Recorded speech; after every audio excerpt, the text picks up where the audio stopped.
بسم الله الرحمن الرحيم إن الحمد لله نحمده ونستعينه ونستغفره ونعوذ بالله من شرور أنفسنا ومن سيئات أعمالنا من يهده الله فلا مضل له ومن يضلل فلا هادي له أشهد أن لا إله إلا الله وحده لا شريك له وأشهد أن محمدا عبده ورسوله يا أيها الذين آمنوا اتقوا الله حق تقاته ولا تموتن إلا وأنتم مسلمون கண்ணியத்திற்குரிய அல்லாஹ்வின் அடியார்களே, அன்பிற்குரிய சகோதரர்களே, பாசத்திற்குரிய தாய்மார்களே, சகோதரிகளே,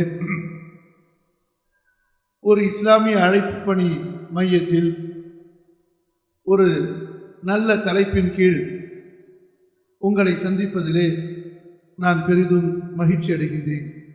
அல்ஹம்துலில்லாஹ். உங்களுக்கு மகிழ்ச்சி இருக்கா இல்லையா? நான் மட்டும் மகிழ்ச்சி அடைந்து நீங்கள் மகிழ்ச்சி இல்லாமல் கவலையா சோர்ந்து போய் இருந்த பிரயோஜனமா? எல்லாரும் மகிழ்ச்சி தானே, அது ரொம்ப மகிழ்ச்சியோடு வந்திருப்பீங்க. ஏன்னா தலைப்பு என்ன தலைப்பு? ஃபேமிலி லைஃப், இனிமையான இல்லறம். சொல்லுங்க பார்க்கலாம். இனிமையான இல்லறம் சொல்லும் போதே இனிக்கணும். ஹல்வான்னு சொல்லி கொடுக்குறாங்க, கசத்துச்சுன்னா பிரயோஜனமா? என்னடா ஹல்வான்னு சொல்ற ஒரே கசக்குத, சீனி போடுறதுக்கு பதிலாக உப்பை தூக்கி போட்டீங்களா அல்லது ஏதாச்சும் வேப்பெண்ணெய் ஊற்றி அல்வாவை கிண்டிட்டீங்களா அப்படின்னு கேட்பாங்க. அப்போ இனிமையான இல்லறம். அப்போ அந்த தலைப்புக்கு நம்ம பயான் கேட்க வரும்போது ரொம்ப இனிப்பாக வரும், சுகமாக சந்தோஷமாக வரும். என்ன ஹைர், அல்ஹம்துலில்லாஹ். அன்பானவர்களே, எல்லா பிரச்சனைகளுக்கும் நமது மார்க்கம் ஒன்றில்தான் மிக தெளிவான மிக சரியான தீர்வு இருக்கிறது. இதை எல்லாரும் நம்புறீங்களா? அல்ஹம்துலில்லாஹ். நமது மார்க்கம் ஒன்றில் மட்டும்தான் எல்லா பிரச்சனைகளுக்கும் மிக தெளிவான மிகச் சரியான தீர்வு, மிக பொருத்தமான தீர்வு. சரி, கவலையாக உள்ளவனை சந்தோஷமாக்க வேண்டுமா? அதற்கும் நமது மார்க்கத்தில் தான் மருந்திருக்கிறது.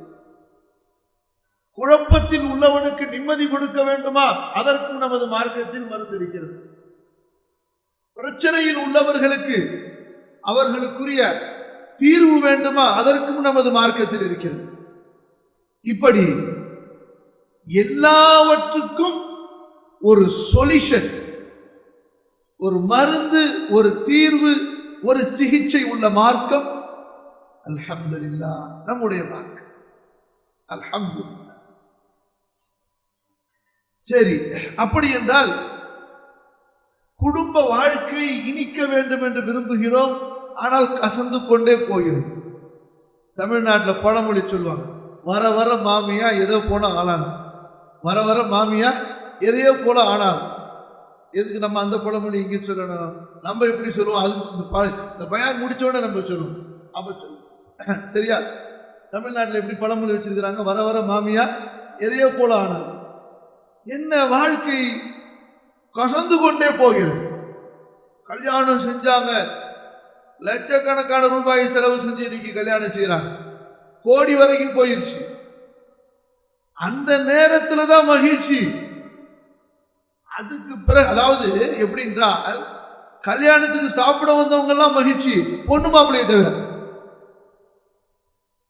கல்யாணத்துக்கு சொல்ல மாட்டேங்க, சாப்பிட வந்தவங்களுக்கு எல்லாம் மகிழ்ச்சி. என்ன பஃபே, அப்பா என்னப்பா இது 5 ஸ்டார் ஹோட்டல் பஃபேப்பா, வெட்டினோம் பாருங்க, சுபானல்லாஹ், ஃபர்ஸ்ட் ஆளா போயிட்டோம்ப்பா, எல்லாமே ஃபுல்லா இருந்துச்சுப்பா, வச்சு கட்டிட்டு வந்துட்டோம்ப்பா.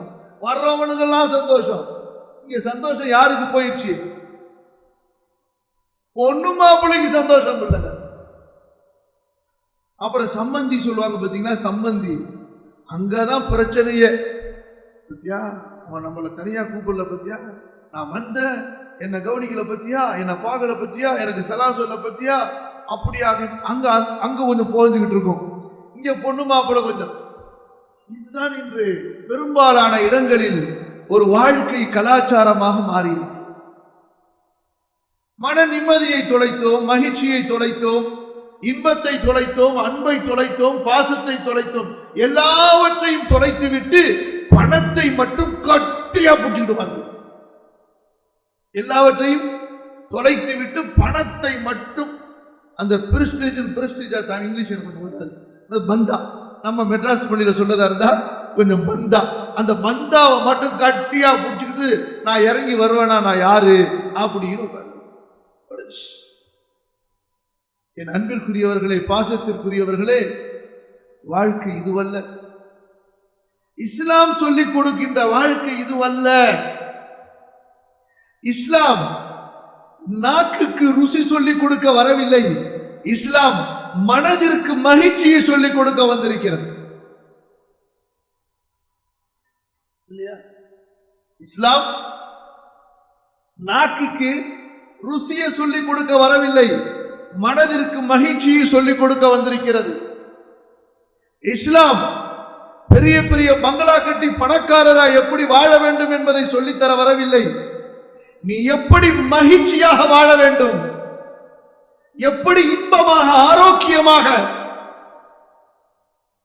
எப்படி நீ பாசத்தோடு நீ நேசிக்க, நீ நேசிக்கப்பட, நீனும் நேசத்தை கொடுக்க, உனக்கும் உன்னை சுற்றி உள்ளவர்கள் நேசத்தை கொடுக்க,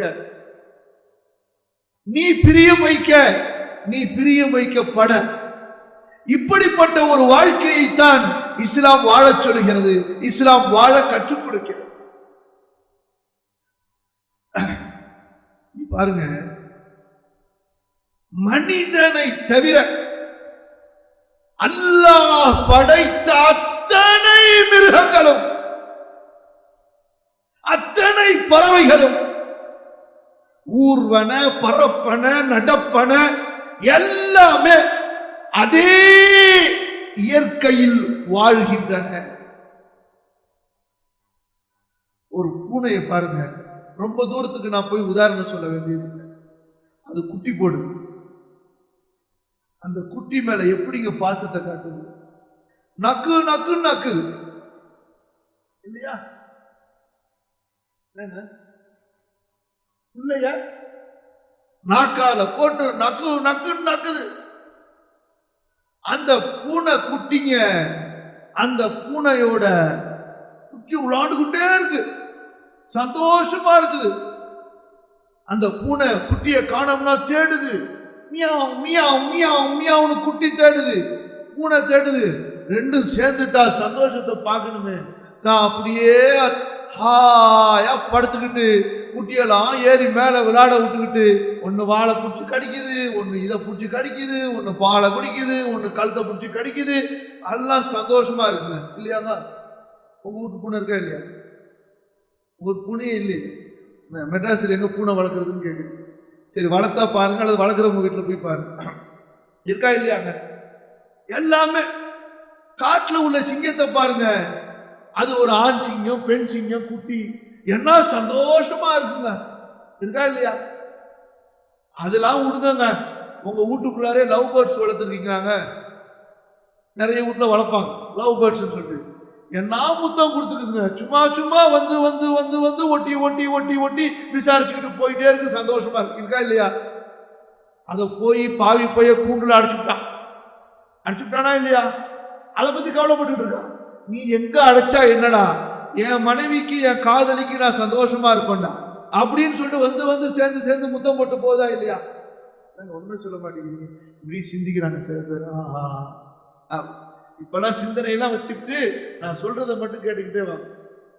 தம்பி கல்யாணம் ஆச்சா இல்லையா? இல்ல, சரி. பாருங்க, மிருகங்களை பாருங்க, பறவைகளை பாருங்க, எந்த ஜீவராசி எடுத்துக்குங்க, மனைவி கணவன் பிள்ளைகளோட அப்படியே கொஞ்சி குழாவி பாசத்தோட நேசத்தோட விளையாண்டுக்கிட்டு சந்தோஷமா இருக்குது. இந்த மனுஷன் மட்டும்தான் அந்த சந்தோஷத்தை இழந்துட்டான். கல்யாணமாய் ஒரு மாசத்துக்கு சும்மா பைக்கை வாங்கிட்டு பீச்சுக்கு கூட்டிட்டு போவான், அங்க கூட்டிட்டு போவான், ஹோட்டல்ல இருந்து சாப்பாடு வாங்கிட்டு வருவான், ஆச்சாக்கும் பூச்சாக்குமா, கடைசியில் அப்படியே படிப்படியா தேஞ்சுக்கிட்டே வரும். அப்புறமா காய்ச்சல் அடிச்சு பெட்ல படுத்தா கூட நல்லா இருக்கியா, உடம்பு சரியில்லையா, சரி சரி பக்கத்துல பிறநாள் இருக்கு எடுத்து போட்டு படுத்துக்கம்மா. இதுதான் இன்று அன்பு மாதத்திற்கு நாள்களுக்கு என்று எண்ணப்படுகிறது. மனைவி அந்த புதுசுல பார்க்கணுமே, பா வெண்ணி தண்ணி போட்டு கொடுத்தது என்ன, காலம் கிணது என்ன, கையம் கிணது என்ன, எல்லாம் கவனிப்பா இருக்கும். அப்புறம் போக போக பார்த்தீங்கன்னு சொன்னா அதோட முடிஞ்சிச்சு கதை. உங்களை கவனிக்கிறதா, உங்க அம்மாவை கவனிக்கிறதா, உன் பிள்ளைய கவனிக்கிறதா, வீட்டை கவனிக்கிறதா, மாமனாரை எதை தாங்க கவனிக்க சொல்றீங்க அப்படின்னு எரிஞ்சு உளுந்தா ஒரு உழுவ அதோட முடிஞ்சு வாழ்க்கையில எல்லாத்தையுமே மறந்துடும். இனி எல்லாம் செல்ஃப் சர்வீஸ். ஒரு போர்டு போட்ட வேண்டியதான் வீட்டில். சில முந்தைய காலத்துல ஹோட்டல்ல போனீங்கன்னா சர்வர் வந்து உளுந்து அவன் கவனிக்கிறத பார்க்கணுமே. இப்பெல்லாம் ரொம்ப பெரிய பணக்கார ஹோட்டல்லாம் செல்ஃப் சர்வீஸ், அதான் பஃபே சிஸ்டம். எல்லாம் இருக்கும், நீ எடுத்து போட்டுக்கப்பா உன் சாப்பாட்டுக்கு, அந்த மாதிரி ஆயிடுச்சு. அவதான் இல்லையா லைஃப்? சில இடங்கள்ல இருக்கலாம் மாஷா அல்லாஹ். பொதுவான ஒரு சூழ்நிலையை சொல்லுகின்றேன். என் அன்பிற்குரியவர்களே, இஸ்லாம் நீங்கள் பங்களாவிலே வாழுங்கள், குடிசையில் வாழுங்கள், பணத்தோடு வாழுங்கள் அல்லது ஏழ்மையோடு வாழுங்கள், நீங்கள் வசதியில் இருங்கள் அல்லது வறுமையில் இருங்கள், நீங்கள் எப்படி இருந்தாலும் இன்பமாக எப்படி வாழ்வது என்பதை இஸ்லாம் ஒன்றுதான் கற்றுக் கொடுக்கிறது. நீங்கள் எப்படி வாழ்ந்தாலும் இன்பமாக மகிழ்ச்சியாக எப்படி வாழ வேண்டும் என்ற ஒரு அடிப்படை தத்துவத்தை அல்லாஹ்வுடைய தீன் கற்றுக் கொடுக்கிறது. சொல்லுங்க, நாமெல்லாம் கவலையிலையும் துக்கத்திலையும் சிரமத்திலையும் மன நெருக்கடியிலையும் இருப்பது நம்ம ரப்புக்கு பிடிக்குமா? சொல்லுங்களேன், நம்ம ரப்புக்கு நம்ம கஷ்டத்துல இருக்கிறது பிடிக்குமாங்க? தன்னுடைய அடியான் தனக்கு முன்னாடி 5 வேளை சுஜூது செய்கிறான், இத்தனை சுஜூது செய்கிறான். அவன் மனசுல ஒரு கஷ்டமா இருந்தா ரப்புக்கு எவ்வளவு கஷ்டமா இருக்கும். நீங்க கவலைப்பட்டா ரப்பு எவ்வளவு கவலைப்படுவான்.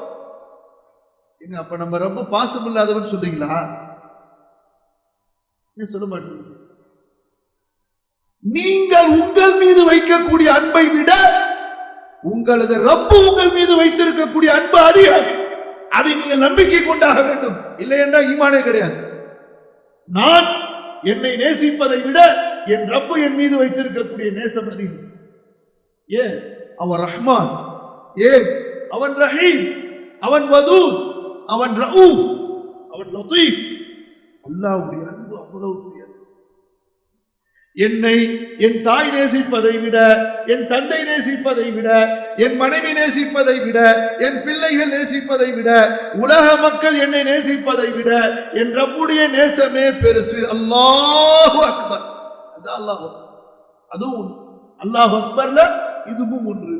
அல்லாஹ்வுடைய அன்பு இந்த வானம் பூமி இந்த பிரபஞ்சத்தை விட எனக்கு மிகப்பெரியது என்று ஒவ்வொரு சுஜூதிலும் ஒரு மூமின் உணர வேண்டும். அந்த உணர்வு இல்லை என்றால் உங்க தொழுகை இல்லை. என் ரப்பு என் மேல நேசம் வச்சிருக்கிறான், அதனாலதான் லா இலாஹ இல்லல்லாஹ் என்னை சொல்ல வைத்திருக்கிறான். அவனுக்கு முன்பு என்னை தக்பீர் கட்ட வைத்திருக்கிறான், அவனுக்கு முன்பு என்னை சுஜூது செய்ய வைத்திருக்கிறான். கண்ணியத்துக்குரியவர்களே, இவ்வளவு அன்புள்ள பாசமுள்ள அல்லாஹு தஆலா நாம் கவலையில் இருப்பதை விரும்புவானா? நாம் சஞ்சலத்தோடு இருப்பதை விரும்புவானா? மன நெருக்கடியில் இருப்பதை விரும்புவானா? விரும்பவே மாட்டான். அதற்கு அல்லாஹு தஆலா சொல்லித்தரக்கூடிய சொல்யூஷன் என்ன?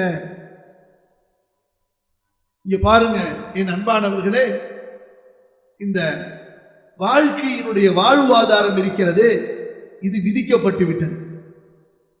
ஒருத்தன் பணக்காரன் அல்லாஹ் எழுதிட்டா அவன் பணக்காரன் தானே. குடிசையில பிறந்து அவன் பங்களாக்கு வருவான். ஒருத்தனை அல்லாஹ் ஏழன் எழுதிட்டான், அவன் பங்களால பிறந்தாலும் குடிசைக்கு வந்துதான் ஆகணும். இல்லையா? இதுல நமக்கு நம்பிக்கை இருக்கா இல்லையா? இதுதான் நமக்கு நம்பிக்கை. விதியின் மேல நமக்கு நம்பிக்கை. யபுசுத்துர் ரிஸ்க லிமன் யஷாஉ வ யக்திர், நாடியவருக்கு ரிஸ்கை விசாலமாக கொடுப்பான், நாடியவருக்கு சுருக்கி கொடுப்பான். சரியா? ஆனா அல்லாஹு தஆலா இந்த மகிழ்ச்சியை நம்முடைய செல்வத்தில் வைக்கவில்லை, நம்முடைய குணத்தில் வைத்திருக்கிறான். இதை நீங்க முதல்ல புரியணும். இந்த சபையினுடைய தொடக்கத்தில் உங்களது இல்லற வாழ்வின் இனிமை, உங்களது இல்லற வாழ்வின் இனிமை நீங்கள் வசதியாக இருப்பதிலோ வறுமையாக இருப்பதிலோ இல்லை, நீங்கள் பங்களாவில் இருப்பதிலோ குடிசையில் இருப்பதிலோ இல்லை. அல்லாஹு தஆலா என் வாழ்க்கையின் இனிமையை, என் இல்லறத்தின் இனிமையை, எனது வீட்டின் இனிமையை, அந்த இணைப்பை என்னுடைய குணத்திலே வைத்திருக்கிறான் என்று ஒவ்வொரு கணவனும் மனைவியும் முதலிலே உணர வேண்டும். தனது குணத்தில். அப்ப அந்த குணத்தை எப்படி மாற்றினால் இல்லறம் இனிமையாக ஆகும். அதான் நமது குணத்தை எப்படி மாற்றினால் இல்லறம் இனிமையாக அமையும். அதற்கு நாம் யாரை உதாரணமாக சொல்வது? சிம்பிள், ரசூலுல்லாஹ் ஸல்லல்லாஹு அலைஹி வஸல்லம். அதற்கு வழிகாட்டி புத்தகம் என்ன? குர்ஆன் சுன்னா. அதற்கு வழிகாட்டி புத்தகம் குர்ஆன் சுன்னா. இப்ப பாருங்க, சூரா அல் பக்ரா என்ற ஒரு அத்தியாயம். அந்த அத்தியாயத்தில் 228வது வசனம் அல்லாஹ் சொல்கிறான், வலஹுன்ன மிஸ்லுல்லதி அலைஹின்ன பில் மஅரூஃப் வலிர்ரிஜாலி அலைஹின்ன தரஜா. அதே போல வஆஷிரூஹுன்ன பில் மஅரூஃப். இந்த வசனம் அல்லாஹ் தஆலா முதலில் ஆண்களாகிய நமக்கு மிக அழகான ஒரு வழிகாட்டுதலை சொல்கிறார். ஏன் நம்ம எல்லாம் குடும்ப தலைவர்கள் பெருமைப்படுறோமா இல்லையா? பெருமைப்பட்டு கொண்டால் மட்டும் காரியம் ஆகிவிடாது அன்பிற்குரியவர்களே. அந்த தலைமைத்துவத்திற்கு தகுதியானவர்களாக இருக்கிறோமா? நம்ம என்ன ஆசைப்படுறோம்? நான் குடும்ப தலைவன், கல்யாணமானவனே, நான் சொல்றதெல்லாம் எல்லாரும் கேட்கணும், அதுல ரொம்ப ஆசை இருக்கு. அப்படி என்றால் நீ சொல்வதை உனது குடும்பத்தில் உள்ளவர்கள் கேட்க வேண்டும் என்றால் அதற்கு உன்னிடத்தில் என்ன தகுதி இருக்கிறது? வேண்டுமா இல்லையா? அந்த தகுதி இருந்தால் தானே உன்னுடைய பேச்சுக்கு அங்கே மதிப்பு இருக்கும். அல்லாஹ் சுப்ஹானஹு வ தஆலா அதனாலதான் மிக அழகான அறிவுரையை ஆண்களாகிய நமக்கு சொல்கிறான். பெண்களிடத்திலே நீங்கள் வாழுங்கள் அழகிய முறையில். வஆஷிரூஹுன்ன பில் மஅரூஃப். அதே போல வலஹுன்ன மிஸ்லுல்லதி அலைஹின்ன பில் மஅரூஃப். நீங்கள் எப்படி பெண்களிடத்திலிருந்து உங்களது உரிமைகளை எதிர்பார்க்கிறீர்களோ அதுபோன்று பெண்களுக்கு அவர்களுக்குரிய உரிமைகளை அழகிய முறையில் கொடுங்கள். இந்த 2 வசனத்தை முதல்ல ஞாபகம் அல்லாஹ் சொல்கிறான். அவர்களோடு நீங்கள் அழகிய முறையில் வாழுங்கள். வஆஷிரூஹுன் இஷ்ரத், முஆஷரா என்று சொல்வார்கள். அவர்களோடு கலந்துறவாடுங்கள், அவர்களோடு அந்நியோன்யமாக நீங்கள் பழகுங்கள், நெருக்கமாகுங்கள். எப்படி? பில் மஅரூஃப், அழகிய முறை. அதுபோன்று அவர்களிடத்திலிருந்து அழகிய முறையில் நீங்கள் என்னென்ன உரிமைகளை எதிர்பார்க்கிறீர்களோ அதுபோன்று அவர்களுக்கு நீங்கள் அழகிய முறையில் உரிமைகளை கொடுங்கள். இந்த 2 வசனத்தை ஞாபகத்தில் நிறுத்துங்கள். பிறகு நாம் உள்ளே செல்வோம். இன்று அன்பிற்குரியவர்களே, நம்முடைய குடும்பத்தை பொறுத்தவரை அங்கே அன்பு ஆதிக்கம் செலுத்துகிறதா அல்லது ஆணவம் ஆதிக்கம் செலுத்துகிறதா?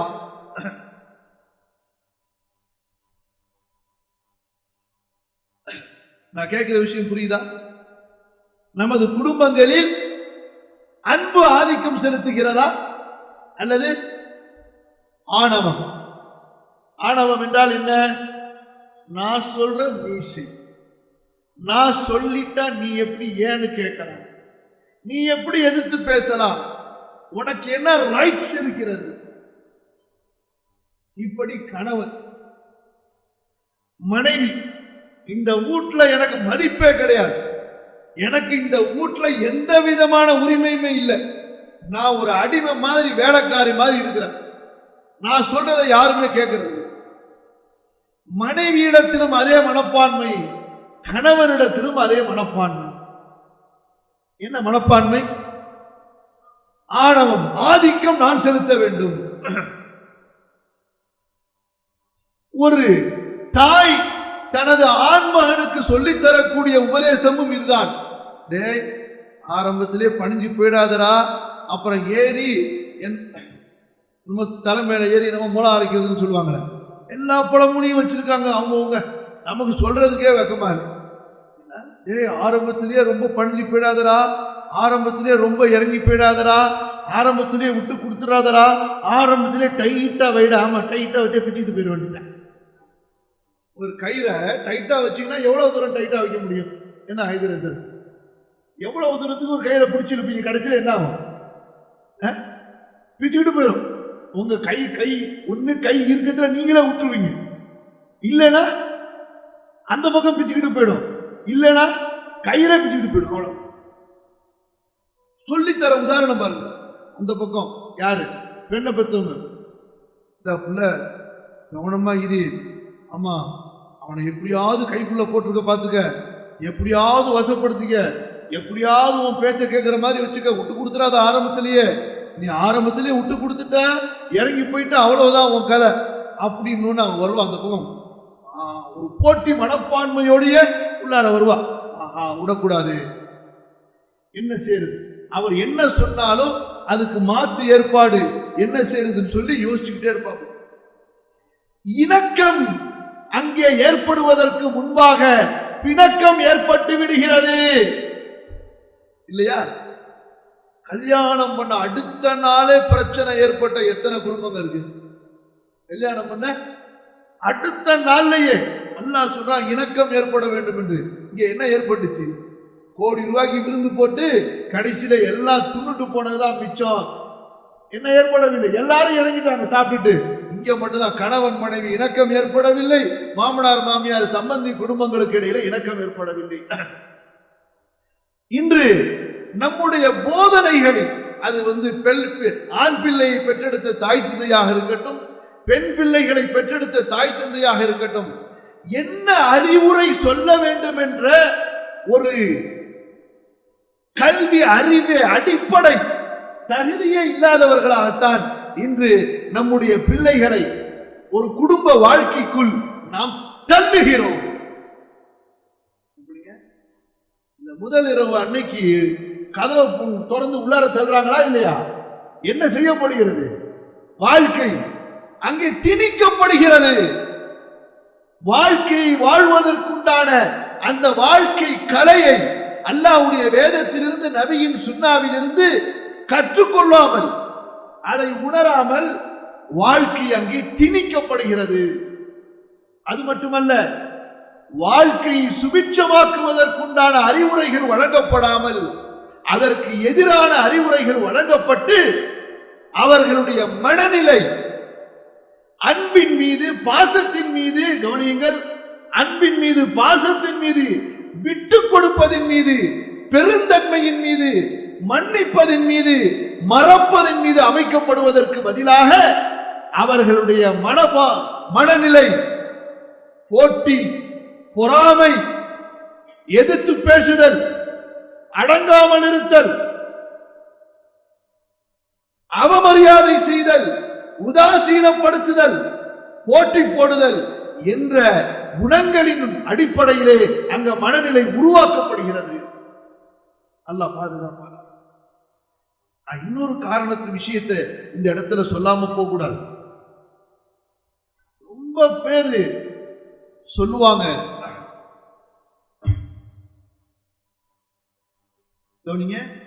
ரொம்ப பேர் சொல்லுவாங்க, என் வீட்டுக்கு வந்திருக்கிறா பாருங்க மருமவ, சரியே இல்லைங்க, என் பையனை மதிக்கிறதே இல்லைங்க அப்படின்னு சொல்லுவாங்க.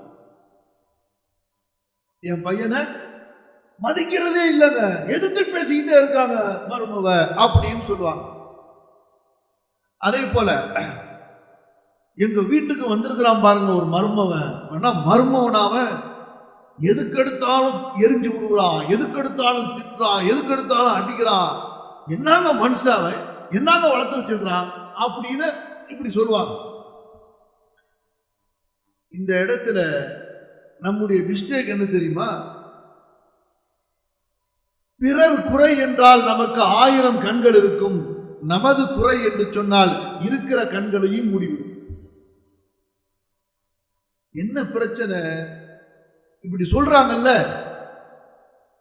ஒரு தம்பதியர், ஒரு பெற்றோர், அவங்கள பாருங்க. முதல்ல ஒரு ஆண்மகன் தனது மனைவியை எப்படி நடத்துவான் என்றால், ஒரு ஆண்மகன் தனது மனைவியை எப்படி நடத்துவான் என்றால், தனது தந்தை தனது தாயை எப்படி நடத்தினாரோ அப்படித்தான் நடத்துவான்.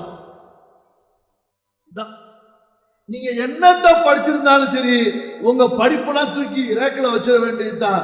பிராக்டிக்கல்,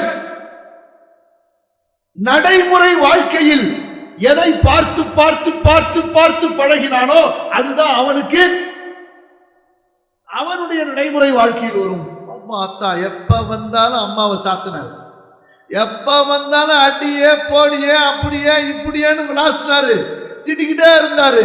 அதை பார்த்து பார்த்து அவனுக்கு ஊறி போன உடனே இல்லா மாஷா அல்லா, அவன் எங்கேயாவது ஒரு ஆலிமுட்ட போய் ஒரு நல்ல சுகபத்துல இருந்து தர்பியத்தாயிருந்தா வேற விஷயம். அப்படி இல்லை என்றால் அவன் கண்டிப்பா அவன் கற்ற மனைவியோட எப்படித்தான் நடந்து கொள்வான்? தன் தந்தை எப்படி தனது தாயோடு நடந்து கொண்டானோ அப்படித்தான் நடந்து கொள்வான். அதே போல மருமக கேஸ் வந்தால, மருமவ அவ எப்படி நடந்துப்பா? தன் தாய் தனது தந்தையிடம் எப்படி நடந்ததை அந்த பெண்மணி பார்த்தாலோ, புரியுதா இல்லையா? பிரச்சனை என்ன? ஏன் இவ தண்ணி கேட்டா இப்படி எரிஞ்சு விடுவா? என்னம்மா சாப்பாடு செஞ்சிருக்கேன்னு கேட்டா இப்படி எரிஞ்சு விடுவா? வீட்டுக்கு நம்ம வந்து அன்பா சலாம் சொல்லி கதவை தட்டி என்னம்மா நல்லா இருக்கிறீங்களா, என்ன செய்துன்னு கேட்டா கூட பதில் வருவதில்லை. எதுக்கெடுத்தாலும் கோவம். எந்த நல்லதை சொன்னாலும் சரி உடனே அதுக்கு ஒரு நெகட்டிவ் கருத்து. தொழுதுட்டியா? நாங்கெல்லாம் தொழுவ மாட்டோமா? நீங்க தான் பெரிய தொழுவாடியா? எங்கம்மா வெளியே போனீங்களா? ஏன் என் மேல சந்தேகமா? சாப்பிட்டீங்களா? நான் சாப்பிட்டேன். இப்ப என்ன அதுக்கு பதில்? என்னமா செஞ்சிருக்கிறீங்க? நான் என்ன ஹோட்டலா வச்சு நடத்துறேன்? எனக்கு மெனு கார்டு போட்டு இருக்குது, இருக்கிறத சாப்பிட வேண்டியது தானே. எதுவுமே பேச முடியாது வாழ்க்கையில, எதையுமே பேச முடியாது, எதையுமே கேட்க முடியாது. நம்ம பிள்ளைங்க எல்லாம் நல்லா இருக்காங்களா, அதான் பாக்குறீங்களா, தெரியல உங்களுக்கு அப்படின்னு வேண்டியது. சிரிக்கிறதுக்கு சொல்லல, நடக்கிறத பாக்குறத காதால கேட்கறத சொல்லிக்கிட்டு இருக்க. எதையுமே பேச முடியாது. ஏன்? அதே போல எது சொன்னாலும் சரி, இன்னைக்கு வெளியே போமா, வேணாம், வெளியே போவேணாம் இல்லையா? சரி, இன்னைக்கு இந்த சாப்பாடு ஆக்குவோமா, வேணாம், இது வேணாம். சரி, இன்னைக்கு அவங்க சொல்லுவாங்க, இவர் சொல்லுவாரு, இன்னைக்கு இந்த மாதிரி ஒரு கெஸ்ட் வர்றாங்க, அதெல்லாம் இன்னைக்கு எந்த கெஸ்ட் வந்தாலும் என்னால் எதுவும் செய்ய முடியாது, எனக்கு வேற வேலை இருக்கு. எதை சொன்னாலும் சரி அதுக்கு போட்டி. கணவன் சொன்னதுக்கெல்லாம் மாற்று. எப்படிங்க? இப்படிப்பட்ட ஒரு நிலை. இந்த நிலை ஏன் அந்த பெண்ணுக்கு வந்தது? தாயை பார்த்தா. தாய் என்ன செய்வாங்க? அத்தாவோட இப்படித்தான் நடந்துக்கிட்டாங்க. அதை பார்த்து பார்த்து பார்த்து பார்த்து பழகி பழகி கடைசியில இவளை வந்து நீங்க என்னென்ன படிக்க வச்சு, ஆலிமா படிக்க வச்சு, என்னென்னமோ படிக்க வச்சு இவளை கொண்டு போய் ஒருத்தன் விட்டாலும் சரி, அவன் ஜிப்ரீல் அலைஹிஸ்ஸலாம் மாதிரி பெரிய நல்லவனா இருந்தாலும் சரி, குடும்பம் நடத்த முடியாது. குடும்பம் நடத்த முடியுமா? நடத்த முடியாது. பிரச்சனை ஆயிடும். அதனாலதான் அன்பிற்குரியவர்களே, நான் முக்கியமாக இன்று என்ன விஷயத்தை தொடப்போகிறேன் என்று சொன்னால், குடும்ப தலைவர்களாக இருக்கக்கூடிய நாம் அடுத்த தலைமுறையினருக்கு முன் உதாரணமாக இருக்க போகிறோம். ஒரு துவா ஒன்று நீங்க படிச்சிருப்பீங்க, ஆனா சிந்திச்சீங்களா இல்லையான்னு எனக்கு தெரியல. ரப்பனா ஹப்லனா மின் அஸ்வாஜினா வ துர்ரியாத்தினா குர்ரத்த அயுனின் வஜஅல்னா லில்முத்தகீன இமாமா. யா அல்லாஹ், இறையச்சம் உள்ளவர்களுக்கு எங்களை இமாமாக ஆக்கு. எங்களது குடும்பத்திலே பிள்ளைகளிலும் எங்களது மனைவிகளிலும் எங்களது ஜோடிகளிலும் எங்களுக்கு கண் குளிர்ச்சியை தா என்று நம்ம துவா செய்கிறோமா இல்லையா? இறையச்சம் உள்ளவர்களுக்கு எங்களை வழிகாட்டியாக ஆக்கு. இமாம் புகாரி ரஹிமஹுல்லா இந்த ஆயத்தையே, இந்த துவாவையே ஒரு தனி தலைப்பாக ஆக்கி அதற்கு ஒரு பாடம் வைக்கிறார்கள். பெற்றோர்கள் இறையச்சம் உள்ளவர்களாக இருந்தால் பிள்ளைகள் இறையச்சம் உள்ளவர்களாக இருப்பார்கள். பிள்ளைகள் பெற்றோர்கள் ஒழுக்கமானவர்களாக இருந்தால் அவர்களை பார்த்து வளரக்கூடிய பிள்ளைகள் ஒழுக்கமானவர்களாக இருப்பார்கள். இதைத்தான் அல் குர்ஆன் சொல்லித் தருகிறது என்று ஒரு தாபிஈனுடைய கருத்தோடு இமாம் புகாரி தலைப்பிட்டு பாடம் அமைக்கிறார். ஆகவே கண்ணியத்திற்குரியவர்களே, இன்று வருங்கால வந்து கொண்டிருக்கின்ற வளர்ந்து கொண்டிருக்கின்ற இளைய தலைமுறையினரிடத்திலே, இளைய சமுதாயத்தினரிடத்திலே தலாக் பிரச்சனைகள் பெருகிவிட்டன என்று சமுதாய தலைவர்களில் இருந்து, சமுதாய அக்கறை கொண்டவர்கள், சமூக ஆர்வலர்கள் எல்லாம் தலையை பீத்துக் கொள்கிறார்கள். இனி பிச்சு பிச்சு பிக்கிறதுக்கு முடியவில்லை. அந்த அளவுக்கு ஒரு பெரிய டென்ஷன்.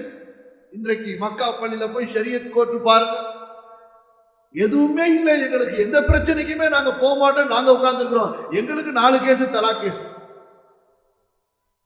நாங்க என்ன வேலை செய்யறோம்? குர்ஆன் ஹதீஸ் தர்ஜுமா செய்யற வேலை எங்க வேலை. எங்களுக்கு எத்தனை கேஸ் வருது? 4 கேஸ் வருது. இதுக்குன்னு ஆபீஸ் போட்டு உட்கார்ந்து இருக்கிறவங்களுக்கு அப்ப எத்தனை கேஸ் வரும் பாருங்க. இன்று வளரும் தலைமுறையினர்களிடத்திலே இந்த தலாக்குடைய பிரச்சனை இருக்கா இல்லையா? ரொம்ப அதிகமாகிக் கொண்டே செல்கிறது. அதற்கு என்ன காரணம் அன்பிற்குரியவர்களே?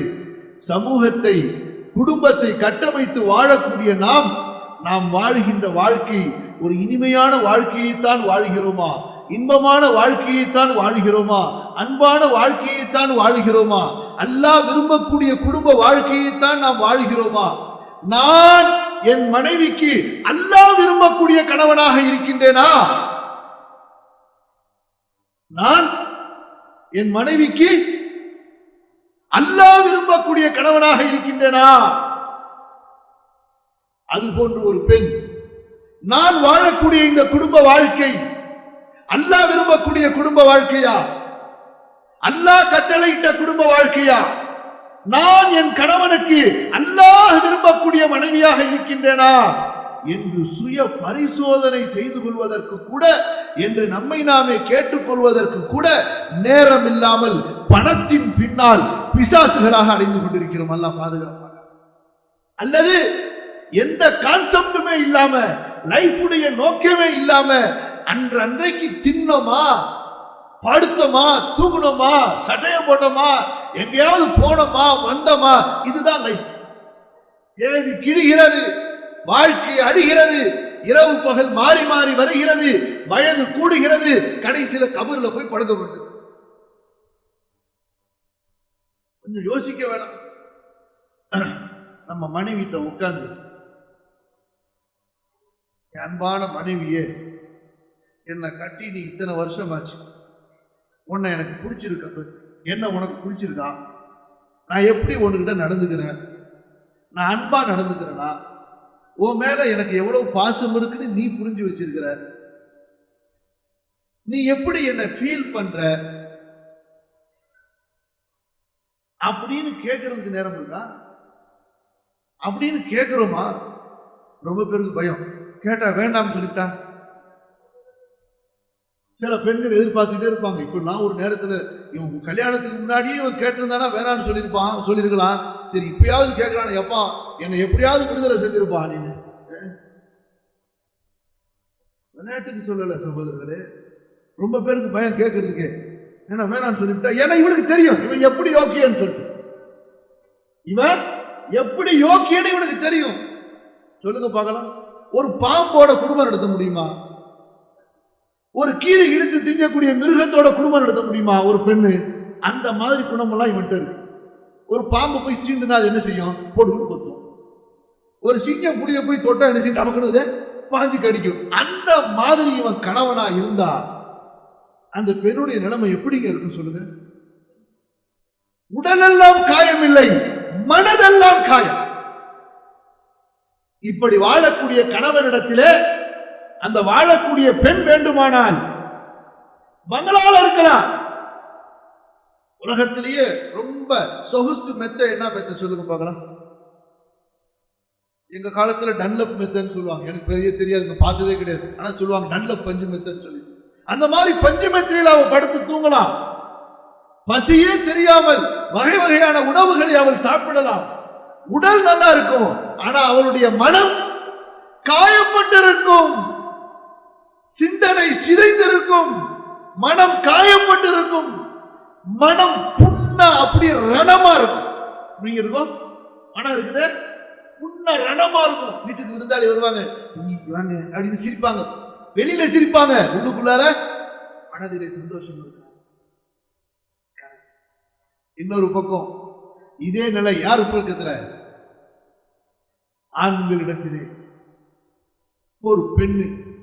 இப்படி பாருங்க, நம்முடைய தாயை நினைச்சு, நம்முடைய சகோதரிய, ஏன் நாம் பெற்று வளர்க்கக்கூடிய பிள்ளைகள், அவங்கள கல்யாணம் முடிச்சு கொடுத்துருப்போம், அல்லது கல்யாணம் முடிக்கிற வயசுல இருப்பாங்க, கல்யாணம் முடிச்சு கொடுத்தவங்க வச்சுக்கலாம்.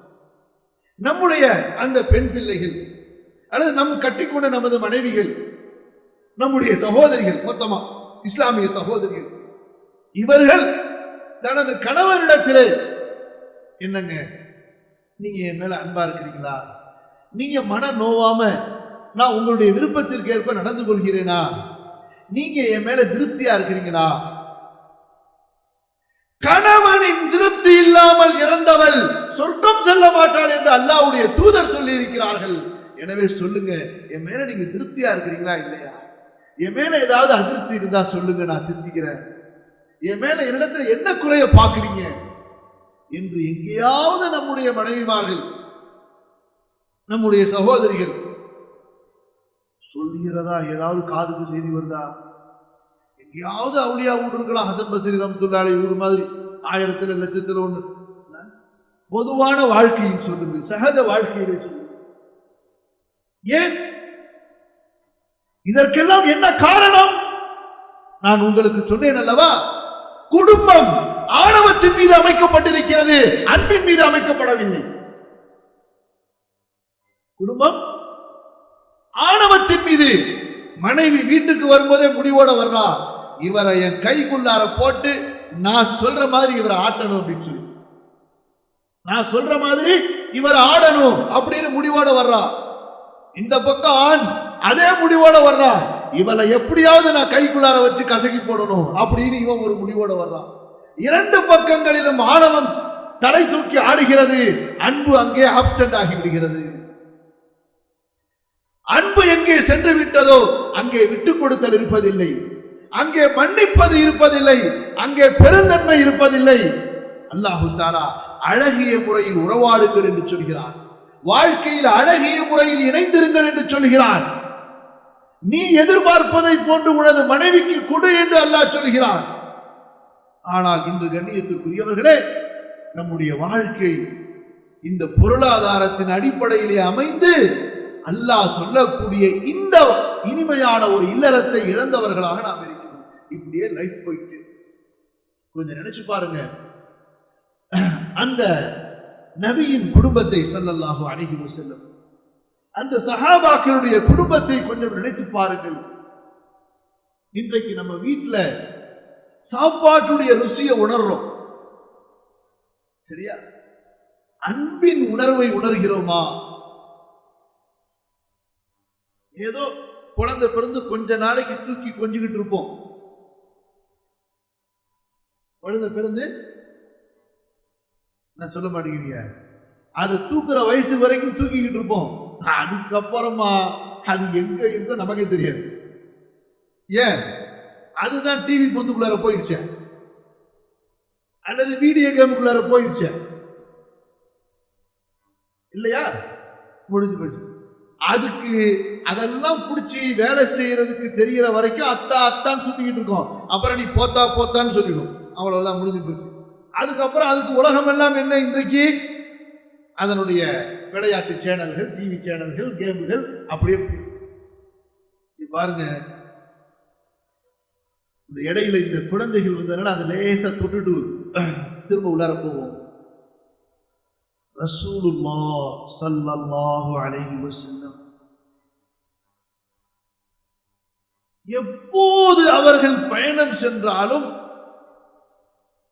அப்ப கடைசியா இருந்தது அவங்க மக பாத்திமா.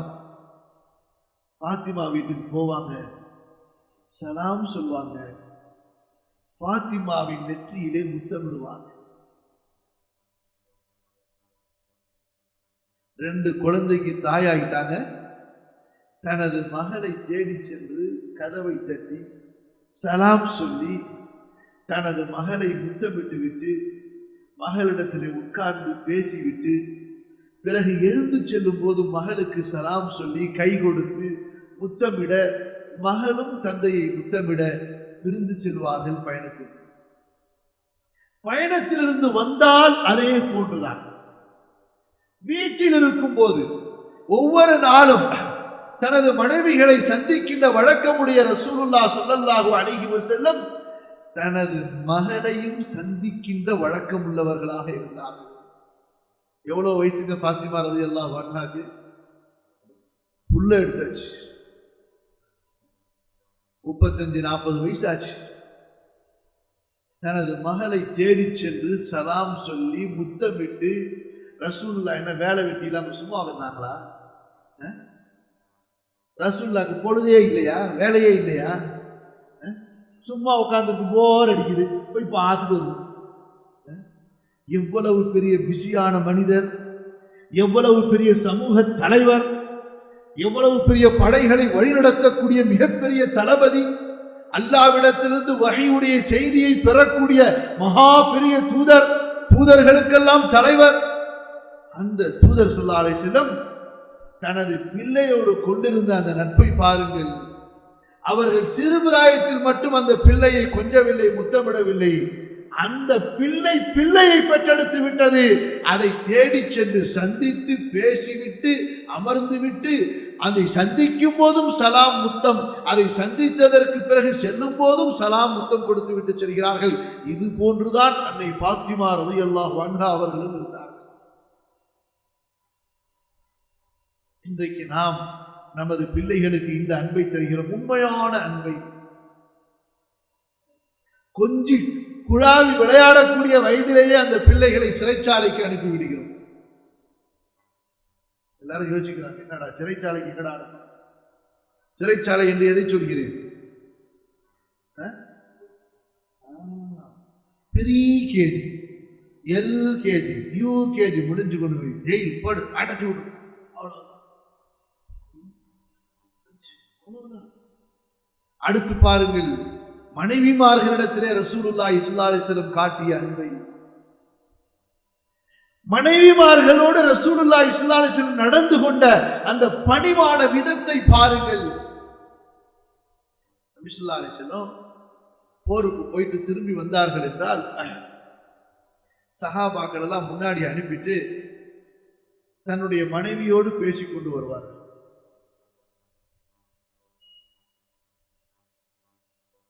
எத்தனை வயசுங்க ரசூல் ஸல்லல்லாஹு அலைஹி வஸல்லம்? நபி ஸல்லல்லாஹு அலைஹி வஸல்லம் மரணிப்பதற்கு முன்பு அவர்களுக்கு 63 வயசிலே மரணிக்கிறார்கள்.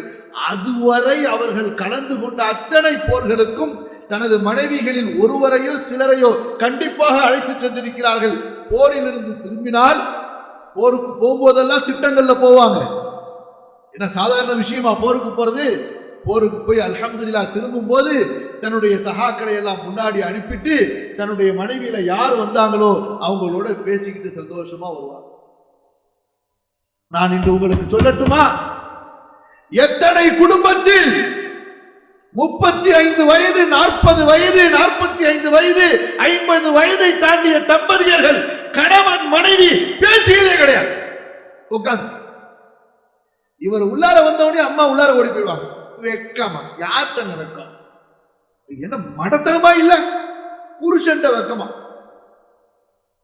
மார்க்கம் சொன்னது அந்நியர்கள்ட்ட வெக்கப்படும் சொல்லிட்டு. இங்க மேடம் யார்கிட்ட வெக்கப்படுறாங்க? ஏன்னா அவருக்கு தாடி நிறைச்சு போச்சான், 40 வயசு ஆகி போச்சான், பிள்ளைய கட்டி கொடுக்குற வயசுக்கு வந்துருச்சான். ரசூலுல்லாஹ் இந்த வயசுல அன்பு செலுத்தினார்கள், மனைவியை காதலித்தார்கள், மனைவியோடு இப்படி அந்நியோன்யமாக எந்த வயசுல இருந்தார்கள்? இந்த வயசுல 60 வயசுல 60 வயது நபி. சரி, நபி ஸல்லல்லாஹு அலைஹி வஸல்லத்துக்கு வேலை வெட்டி இல்லையா? சரி, நபி ஸல்லல்லாஹு அலைஹி வஸல்லத்துக்கு சுப்ஹானல்லாஹ் அல்ஹம்துலில்லாஹ் திக்ர் செய்ய தெரியாதா? இன்னும் ஒரு விஷயத்தை பாருங்கள், அல்லாஹ்வுடைய தூதர் என்னங்க எந்திரிச்சு போறாங்க? என்ன சரி சரி பயன் ஒன்றும் பிடிக்கலன்னு சொல்லி எந்திரிச்சு போலையா பெரியவங்களா? சரி, என்ன கவனிக்கு முன்னாடி வாங்க, நான் கொஞ்சம் வீக்கு, யாராவது எந்திரிச்சு போனா அதோட ஸ்டாப் பண்ணிடுவோம். சரி, போர் அடிக்குது போல இருக்கு. போர் அடிக்குதா? அடிச்சுன்னா சொல்லுங்க, நிப்பாட்டுவோம். நான் சொல்ற இடையில மற்ற விஷயங்கள்லாம் விட்டுங்க, நான் இடையில ஹதீஸை உள்ளார பூத்திக்கிட்டே வர பார்த்தீங்களா, அதை மட்டும் மனசுல வச்சு. ரசூலுல்லாஹ் ஸல்லல்லாஹு அலைஹி வஸல்லம் சொன்னார்கள், மனிதனே, நீ விளையாடக்கூடிய அத்தனை விளையாட்டுகளும் வீணானது, அதுக்கு நன்மையே கிடைக்காது, அது வேஸ்ட், விளையாடாது. ஆனா 3 விளையாட்டுகளை நீ விளையாண்டே ஆக வேண்டும், அது அல்லாஹ்வுக்கு பிடித்தமான விளையாட்டு. என்ன சொன்னாங்க? 3 விளையாட்டுகள் நீ விளையாண்டே ஆக வேண்டும், அல்லாஹ்வுக்கு பிடித்தமான விளையாட்டுனாங்க. சொன்னார்கள் அல்லாஹ்வுடைய தூதர் ஸல்லல்லாஹு அலைஹி வஸல்லம், உனது மனைவியோடு நீ விளையாடுவது. எப்படி நீ அல்லாஹ்வுக்கு சுஜூது செய்வது அல்லாஹ்வுக்கு பிடிக்குமோ, நீ உனது மனைவியோடு சந்தோஷமாக இருப்பது அல்லாஹ்வுக்கு பிடிக்கும். என்ன மார்க்கம் நம்ம மார்க்கம்? உன் மனைவியோடு கொஞ்சி குழாவி பேசி மகிழ்ந்து சிரித்து நீ அவளை முத்தமிட, அவள் உன்னை முத்தமிட, நீ அவளுக்கு ஊட்ட, அவள் உனக்கு ஊட்ட, இருவரும் அன்பை பரிமாறிக்கொள்வது அல்லாஹ்வுக்கு பிடித்தமான விளையாட்டு என்று அல்லாஹ்வுடைய தூதர் ஸல்லல்லாஹு அலைஹி வஸல்லம் சொன்னார்கள். உனது மனைவிக்கு நீ ஊட்டி விடக்கூடிய ஒவ்வொரு கவலத்திற்கும் அல்லாஹ் உனக்கு நன்மையை தருகிறான். உன் மனைவியோடு உன் ஆசையை நீ தீர்த்துக் கொள்ளும் பொழுது அல்லாஹ் உனக்கு நன்மையை எழுதுகிறான்.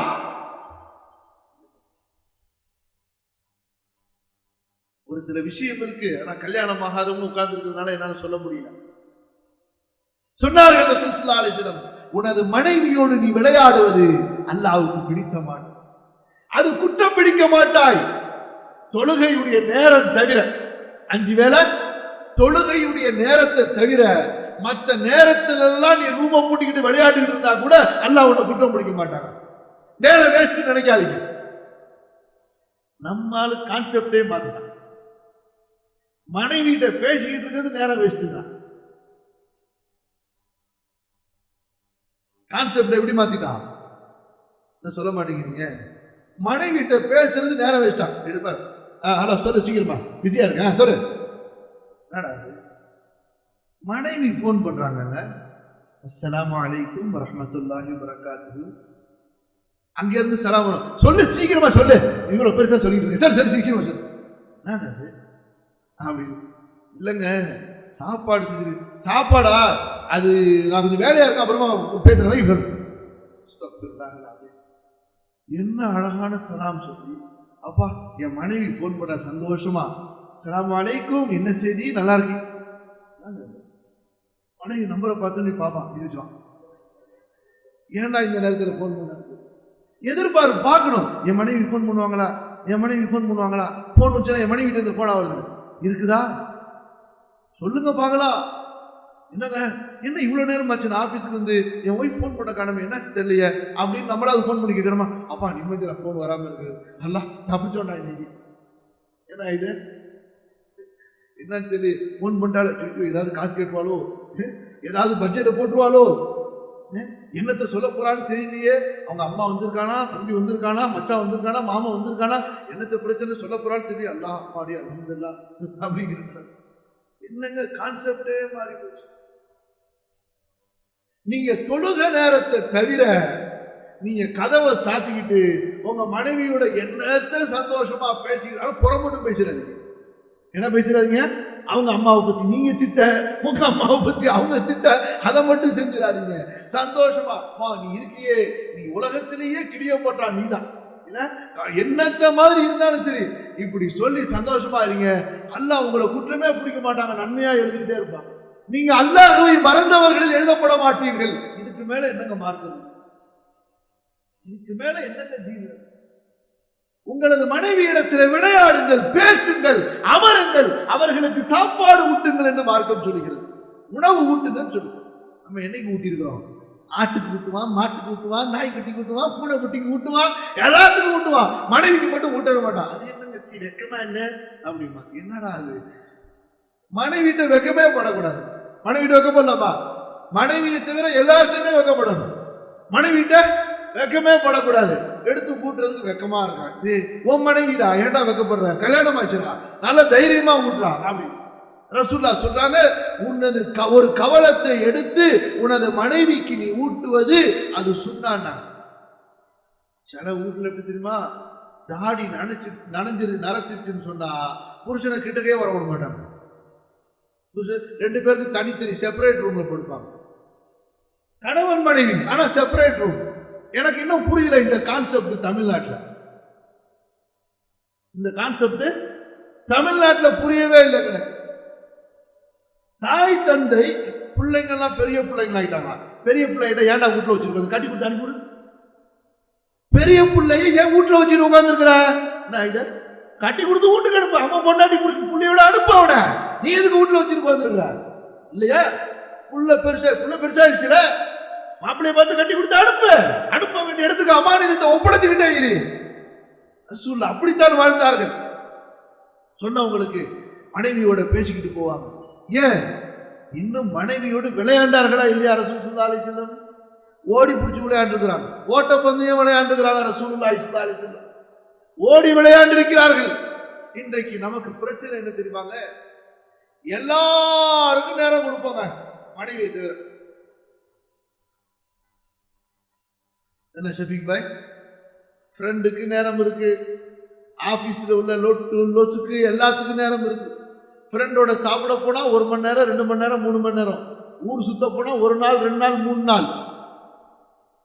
மனைவியோட மட்டும் எப்படி நம்ம விலக்கி வச்சிருக்கிறோம்னு சொன்னா, அந்த நான் முதல்ல சொல்லிட்டேன், என்னால் சில விஷயங்களை பேச முடியாது. ஏன்னா கல்யாணமாகாத பிள்ளைங்களும் இருக்காங்க. அதனாலதான் இதுக்கு நான் பேசும்போது சொன்னேன், தனியா இதுக்கு வச்சு கல்யாணமானவங்களை மட்டும் என்ட்ரி பண்ணி ரிஜிஸ்டர் பண்ணி உள்ளார விடணும்னு சொல்லிட்டு அப்படின்னு சொல்லி என்ன ஆகிப்போச்சுன்னு சொன்னா, அந்த சில நிமிடங்களுக்கு மட்டும்தான் அந்நியோன்யமாக வாழுகிறார்கள். அதுவும் எப்ப? புள்ளைய கட்டி கொடுக்குற வரைக்கும், அல்லது புள்ள 8ஆம் கிளாஸ் 10ஆம் கிளாஸ் வர வரைக்கும் தான். அதோட முடிஞ்சு போச்சு கதை. அதுக்கப்புறம் நீ யாரோடா யார், எந்த விதமான விசாரணையும் இருக்காது. இங்கேதான் அவர்களது வாழ்க்கை அந்த சில நிமிடத்திற்கு அதுதான் அந்நியோன்யமாக இருக்கிறது. அதற்கு பிறகு அவர்கள் அந்நியர்களாக ஆகிவிடுகிறார்கள். கடத்தனமான வாழ்க்கை சகோதரர்களே. இப்படிப்பட்ட வாழ்க்கையை இஸ்லாம் விரும்பவில்லை முஸ்லிம்களுக்கு. ஏன் தெரியுமா? நீங்க யோசிக்கலாம், ஏன்டா ஹஜ்ரத் இதை இன்னைக்கு இவ்வளவு பெருசா பேசுறாரு ஏன் நீங்க கேட்கலாம். ஆம் சகோதரர்களே, நீங்கள் அல்லாஹ்வோடு தொழுகையில் சந்தோஷமாக இருப்பதை அல்லாஹ் விரும்புவதை போல உங்களது குடும்பத்தோடு நீங்கள் சந்தோஷமாக இருப்பதை அல்லாஹ் விரும்புகிறார். நீங்கள் அல்லாஹ்வை கொண்டு திருப்தி உடையவர்களாக நீங்கள் இருப்பதை விரும்புவதை போல உங்களது மனைவியோடு நீங்கள் திருப்தியாக இருப்பதை அல்லாஹ் விரும்புகிறார். உங்களது கணவனோடு நீங்கள் திருப்தியாக இருப்பதை அல்லாஹ் விரும்புகிறார். ஏன்?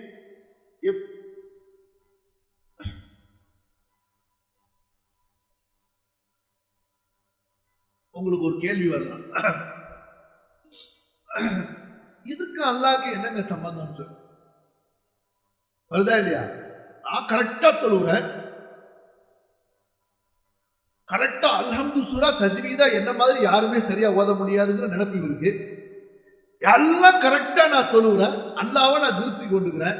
என் மனைவி மேல எனக்கு திருப்தி இருந்தா என்ன, வெறுப்பு இருந்தால் என்ன?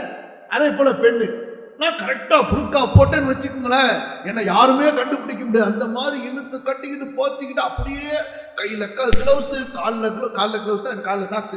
காலில் சாக்ஸ் எல்லாத்தையும் போட்டுக்கிட்டு நான் போனேன்னு வச்சுக்கோங்க, அப்படி போவேன், தஹஜ்ஜுத் தொழுகைக்கு எந்திரிச்சு நின்னா அப்படியே ஓதிக்கிட்டே இருப்பேன். குர்ஆனை திறந்தா கணவனுக்கு நாஸ்தா செய்யறதுலாம் மறந்து வேணுகிறேன். புரிஞ்சா? அந்த மாதிரி எல்லாம் நான் அப்படி தக்குவா. என் கணவனை பத்தி நான் கேர் பண்ணணும், எனக்கு என்னங்க அவசியம்? ஏன் அல்லாஹ் எனக்கு சொர்க்கத்தை கொடுத்துட மாட்டானா அப்படிங்கிற மென்டாலிட்டி ஆயிடுச்சு. இல்லை சகோதரர்களே, இங்க பாருங்க, ஒரு கணவனுக்கு அவனுடைய மனைவி அல்லாஹ் கொடுத்த நேமத்தா இல்லையா?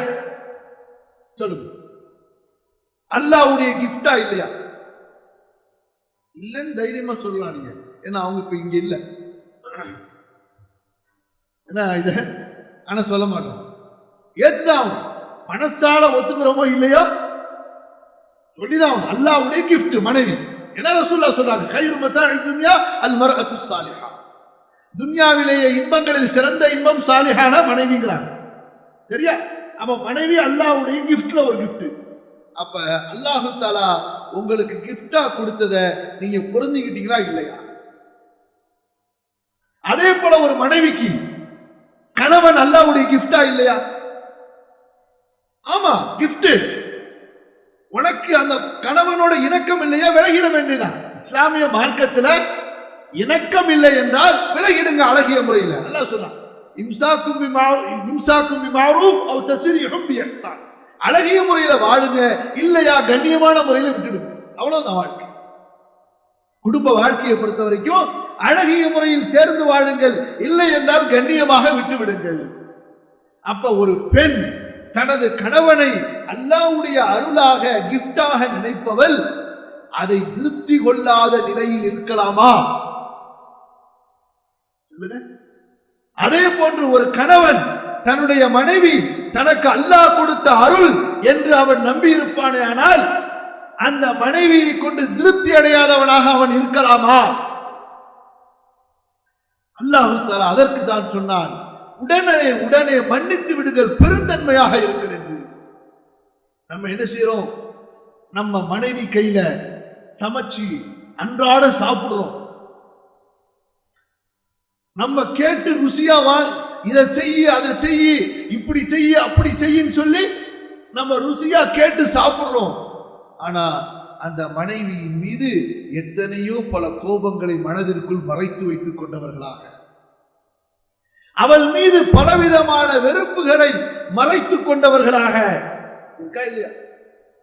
அவள் செய்த தவறுகளை எல்லாம் மன்னிக்காமல் மனதிற்குள் புதைத்து வைத்துக் கொண்டிருக்கிறோம். மனதிலிருந்து இன்னும் வெளியாக்கல. மன்னிச்சிருந்தா வெளியே போயிருக்கும், பெருந்தன்மையா விட்டு கொடுத்திருந்தா மனசை விட்டு வெளியே போயிருக்கும். அதே போலதான் ஒரு மனைவி கணவனோடு வாழ்கிறாள்.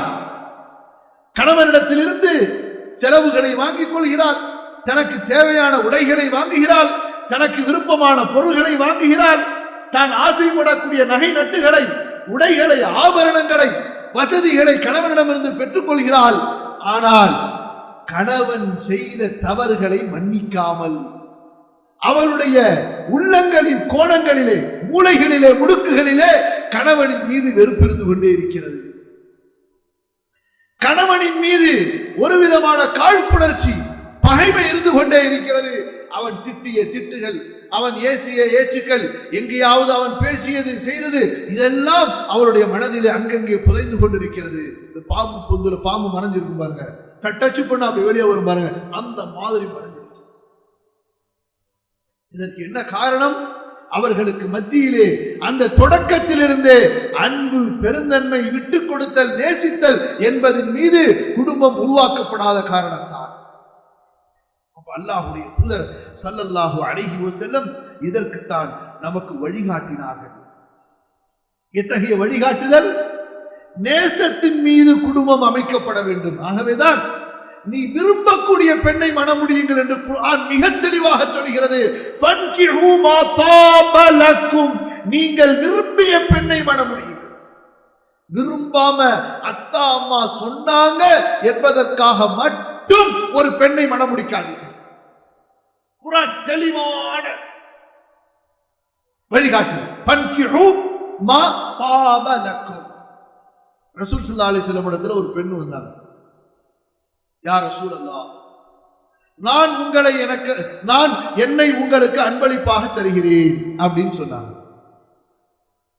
எவ்வளவு பெரிய பெண்மணி பாருங்க. சுப்ஹானல்லாஹ். இமாம் சஹீஹ் புகாரில அதுக்குமே ஒரு பாடம் இருக்கு.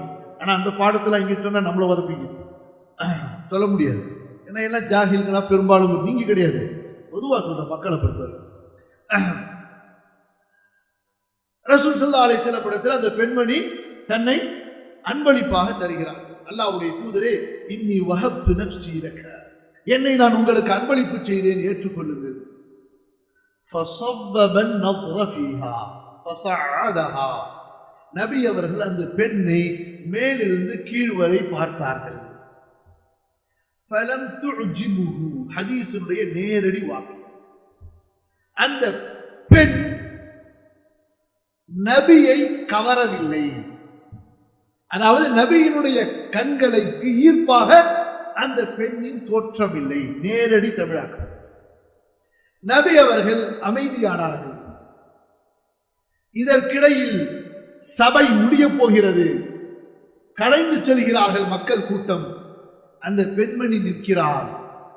அங்கே ஒரு நபித்தோழர் அமர்ந்திருக்கிறார். எல்லோரும் கடந்து சென்று விடுகிறார்கள் ஒருவர் பின் ஒருவராக. நபி அவர்கள் உட்கார்ந்திருக்கிறார்கள்.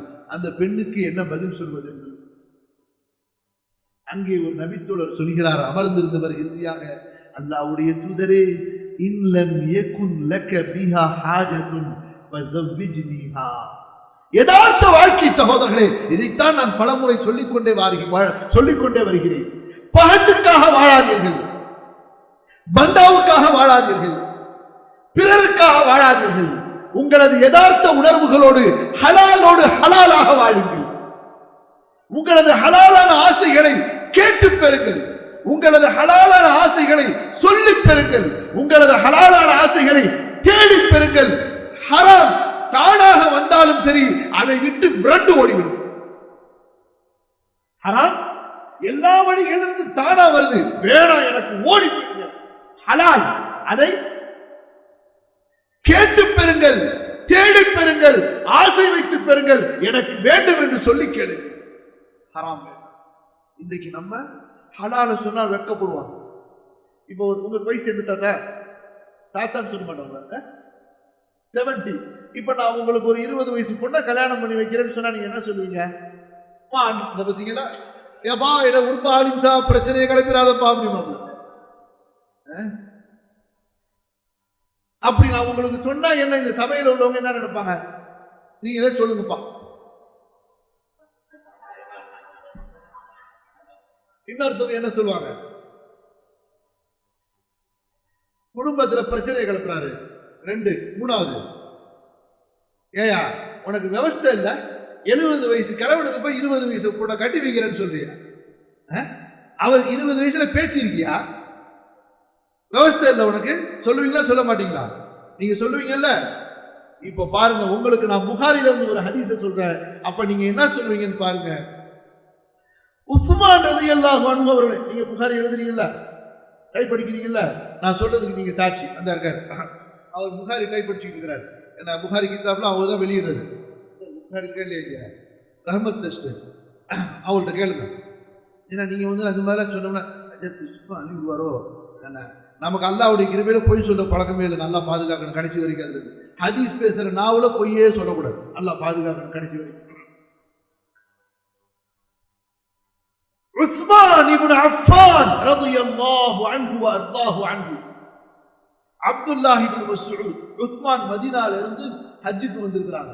அப்துல்லாஹ் இப்னு மஸ்ஊத் ஈராக்ல இருந்து கூஃபால இருந்து ஹஜ்ஜுக்கு வந்திருக்காங்க. 2 பேருமே 70 வயசை தாண்டிய சஹாபாக்கள். அப்ப உஸ்மான் பாக்குறாங்க, ஹஜ்ஜெல்லாம் முடிஞ்சிருச்சு. ஹஜ்ஜி இஹ்ராம்ல இருக்கும்போது கல்யாணத்தை பத்தி பேசக்கூடாது. ஹஜ்ஜு முடிஞ்சிருச்சு, மினால தங்கி கல்லெறிஞ்சிட்டு இருக்காங்க. உஸ்மான் இப்னு மஸ்ஊத பாக்குறாங்க, ரொம்ப டல்லா இருக்காப்ல. அப்ப உஸ்மான் சொல்கிறார் இப்னு மஸ்ஊதை பார்த்து, இப்னு மஸ்ஊதே, கண்ணி கழியாத ஒரு கன்னி வாலிப பெண்ணை நான் உனக்கு மனம் முடித்து தரட்டுமா? அவள் உனது வாலிபத்தை மீட்டுக் கொடுப்பாள், உனது மகிழ்ச்சியை உனக்கு மீட்டுக் கொடுப்பால், உனக்கு வேண்டுமா என்று கேட்கிறார்.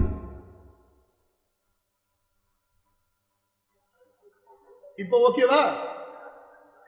என்ன இப்ப ஓகேவா? ஓகேவா? பயந்தாங்குழியா இருக்காது. எப்படி பயப்படுறாரு? சொல்லுங்க பார்க்கலாம். யதார்த்தத்தோடு வாழ்ந்தார்கள், யதார்த்தமாக வாழ்ந்தார்கள். ரியாலிட்டி லைஃபினுடைய யதார்த்த வாழ்க்கை. ஆசைகள் இருக்கும். ஏன் எத்தனை சஹாபாக்கள் 70 வயசுல கல்யாணம் பண்ணிருக்காங்க தெரியுமா? பிள்ளை பெற்றெடுத்திருக்கிறார்கள் தெரியுமா? இன்றைக்கு காபிர்களோட கலந்து கலந்து கலந்து கலந்து நம்ம சுஜூது செய்யற பாய்ங்கெல்லாம் இவங்கெல்லாம் உண்மையிலேயே சுஜூதே செய்யறேன்னு நான் சொல்லுவேன். அல்லாஹ் பாதுகாக்கணும், அல்லாஹ் என்னையும் உங்களையும் பாதுகாக்கட்டும், எல்லாரையும் பாதுகாக்கட்டும். எல்லாத்துக்குமே நம்ம வயசை ஒண்ணு திட்டமிட்டு வச்சிருக்கிறாங்க. புள்ள பெத்துக்கிறதா 40 வயசுக்குள்ளார முடிச்சிருக்கணும். பொம்பளைங்களா அவங்க 35 வயசுக்குள்ளார புள்ள பெத்துக்கணும் இல்லையா? இன்னைக்கு நமது மனைவிகளில் நமது சகோதரிகளில் எத்தனை பேர் 40 வயசாச்சு கணவனுக்கு ஆசை புள்ள பெத்துக்கணும்னு சொல்லிட்டு என்னங்க அது என்னங்க சொல்லுவாங்க பக்கத்து வீட்டுலலாம், என்னங்க இது முதல் பிள்ளைக்கு 10 வயசாச்சுங்க 15 வயசாச்சுங்க காலேஜ் போறாங்க இப்ப போய் புள்ள பெத்துக்கணும்னு சொல்றீங்க, வெக்கமா இல்லையாங்க? அடப்பாவி, என்னடா மனைவிக்கு புள்ள பெத்துக்க ஆசைப்படாட்டி ரோட்ல போற முடியா புள்ள பெத்துக்க ஆசைப்படணும்? என்னங்க அது? பிள்ளைய போய் ஆஸ்பத்திரியில வாடகை விட்டுக்கிட்டு வர முடியும்? என்னங்க பாருங்க, 60 வயசுல போய் ஒரு 18 வயசு பெண்ணை கல்யாணம் பண்ணா இந்த ஊர்ல என்னங்க செய்வீங்க? ஜினா பண்ணவனை விட்டுருவாங்க, அவனை கல்யாணம் அடிப்பாங்க. யார ஜினா பண்ணிட்டு வந்தா பாத்தீங்களா, சும்மா என்னங்க வாழ்க்கையில ஏதோ தவறு செஞ்சுட்டா போங்கட்டுவாங்க. ஆனா 60 வயசுக்கார் போய் ஒருத்தர் 18 வயசுல ஒரு பொண்ணை கல்யாணம் பண்ணிட்டு வந்தாருன்னா அவனை கல்லால அடிச்சே கொண்டுருவான், ஊரை விட்டு ஒதுக்கியே வச்சிருவாங்க இல்லையா? சொல்லுங்க சொல்லுங்க, நீங்க செய்வாங்களா இல்லையா? இன்னைக்கு அபூபக்கர் ரலியல்லாஹு அன்ஹு 60 வயசுல போய் ஒரு 20 வயசுக்குள்ளார உள்ள ஒரு அன்சாரி பெண்ணை கல்யாணம் பண்ணிட்டு வர்றாங்க. யாரு யாருங்க? யாரு அபூபக்கர்? யாரு? அவரை நீங்கள் ஏற்றுக்கொள்ளவில்லை என்றால் உங்களது ஈமானை அல்லாஹ் ஏத்துக்க மாட்டான். அவரை நீங்க ஏத்துக்கலைன்னா என்ன என்ன லா இலாஹ இல்லல்லாஹ் முஹம்மது ரசூலுல்லாஹ் கேள்விப்பட்டிருக்கலாம், அவரை எப்படி நீங்க ஏத்துக்கிறது? அவரை நீங்கள் நபியினுடைய நண்பராக இந்த உம்மத்தில் மூத்த முதல் முஃமினாக நீங்கள் ஏற்றுக்கொள்ளவில்லை என்றால் உங்க ஈமானையும் ஏற்றுக்க மாட்டான், அவரையும் ஏற்றுக்கொள்ள வேண்டும், அவரது வாழ்க்கையும் ஏற்றுக்கொள்ள வேண்டும். ரசூலுல்லாஹ் சொன்னாங்களா, ஏன் அபூபக்கர் உனக்கு 60 வயசு ஆக போகுது, இந்த வயசுல போய் நானே இவ்வளவு கஷ்டத்தில் இருக்கிறேன், சிரமத்தில் இருக்கிறேன், எனக்கு நீ எவ்வளவு ஹெல்ப் பண்ண வேண்டியது, நேரம் கொடுக்க வேண்டி இருக்குது, நீ போய் இந்த வயசுல போய் ஒரு கல்யாணம் பண்ணிட்டு வரிய அப்படின்னு நாங்களா ரசூல் ஸல்லல்லாஹு? நம்ம சொல்லுவோம், எங்க உங்களுக்கு வேலை இல்லைங்க, உங்க பிள்ளைய கவனிக்கணும், பேரனை கவனிக்கணும், பேச்சியை கவனிக்கணும், நீங்க போய் கல்யாணம் பண்ணலாமாங்க? அப்ப என்ன பண்றதுங்க? கல்யாணம் பண்ணாம என்ன செய்யறது? வாழ்க்கையின் நிலையை நினைத்து பாருங்கள் சகோதரர்களே. நான் இடையில ஒரு பாயிண்ட் சொல்லிட்டு இருந்தேன், அங்க இருந்து இப்படி உள்ளார போனோம். என்ன சொல்லிட்டு இருந்தேன்? யதார்த்த வாழ்க்கை. அப்ப ரசூலுல்லாஹ் அந்த பெண்ணை பார்த்தாங்க, மேலையும் கீழையும் பார்த்தாங்க, ஹதீஸ்ல அப்படியே இருக்கு. அவர்களை அந்த பெண் கவரவில்லை. இப்ப அந்த உட்கார்ந்துட்டு இருந்த சஹாபி ரொம்ப சிம்பிளா ரசூலுல்லாஹ்ட்ட பேசுறாங்க, அல்லாஹ்வுடைய தூதரே, அந்த பெண்ணில் உங்களுக்கு தேவையில்லை என்றால் நீங்கள் அந்த பெண்ணை எனக்கு மனம் முடித்து தரலாமே அப்படிங்கிறாங்க.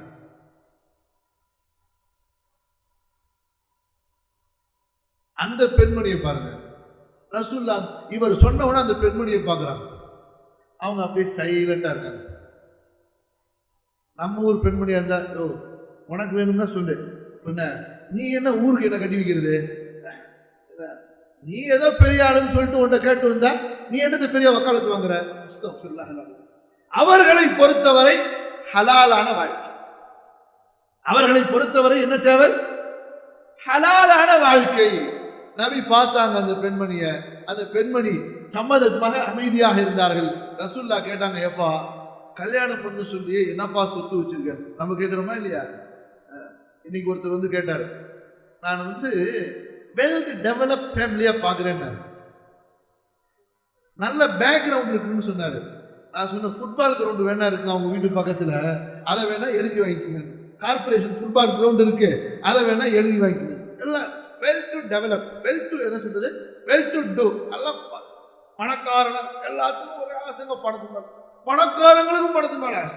சரி நீ தான் பணக்காரன், ஒரு ஏழை பொண்ணை கல்யாணம் பண்ணி வைய உன் பிள்ளைக்கு, நீனும் பணக்கார, கல்யாணம் பண்ண இடமும் பணமா இருக்கணுமா? என்னங்க இது? சரி ஒரு ஏழை ஆசைப்பட்டா என் பொண்ணு ஒரு பணக்கார குடும்பத்துல கல்யாணம் பண்ணா நல்லா இருக்குமேனு ஆசை, ஒரு நியாயமான ஆசைன்னு சொல்லலாம்.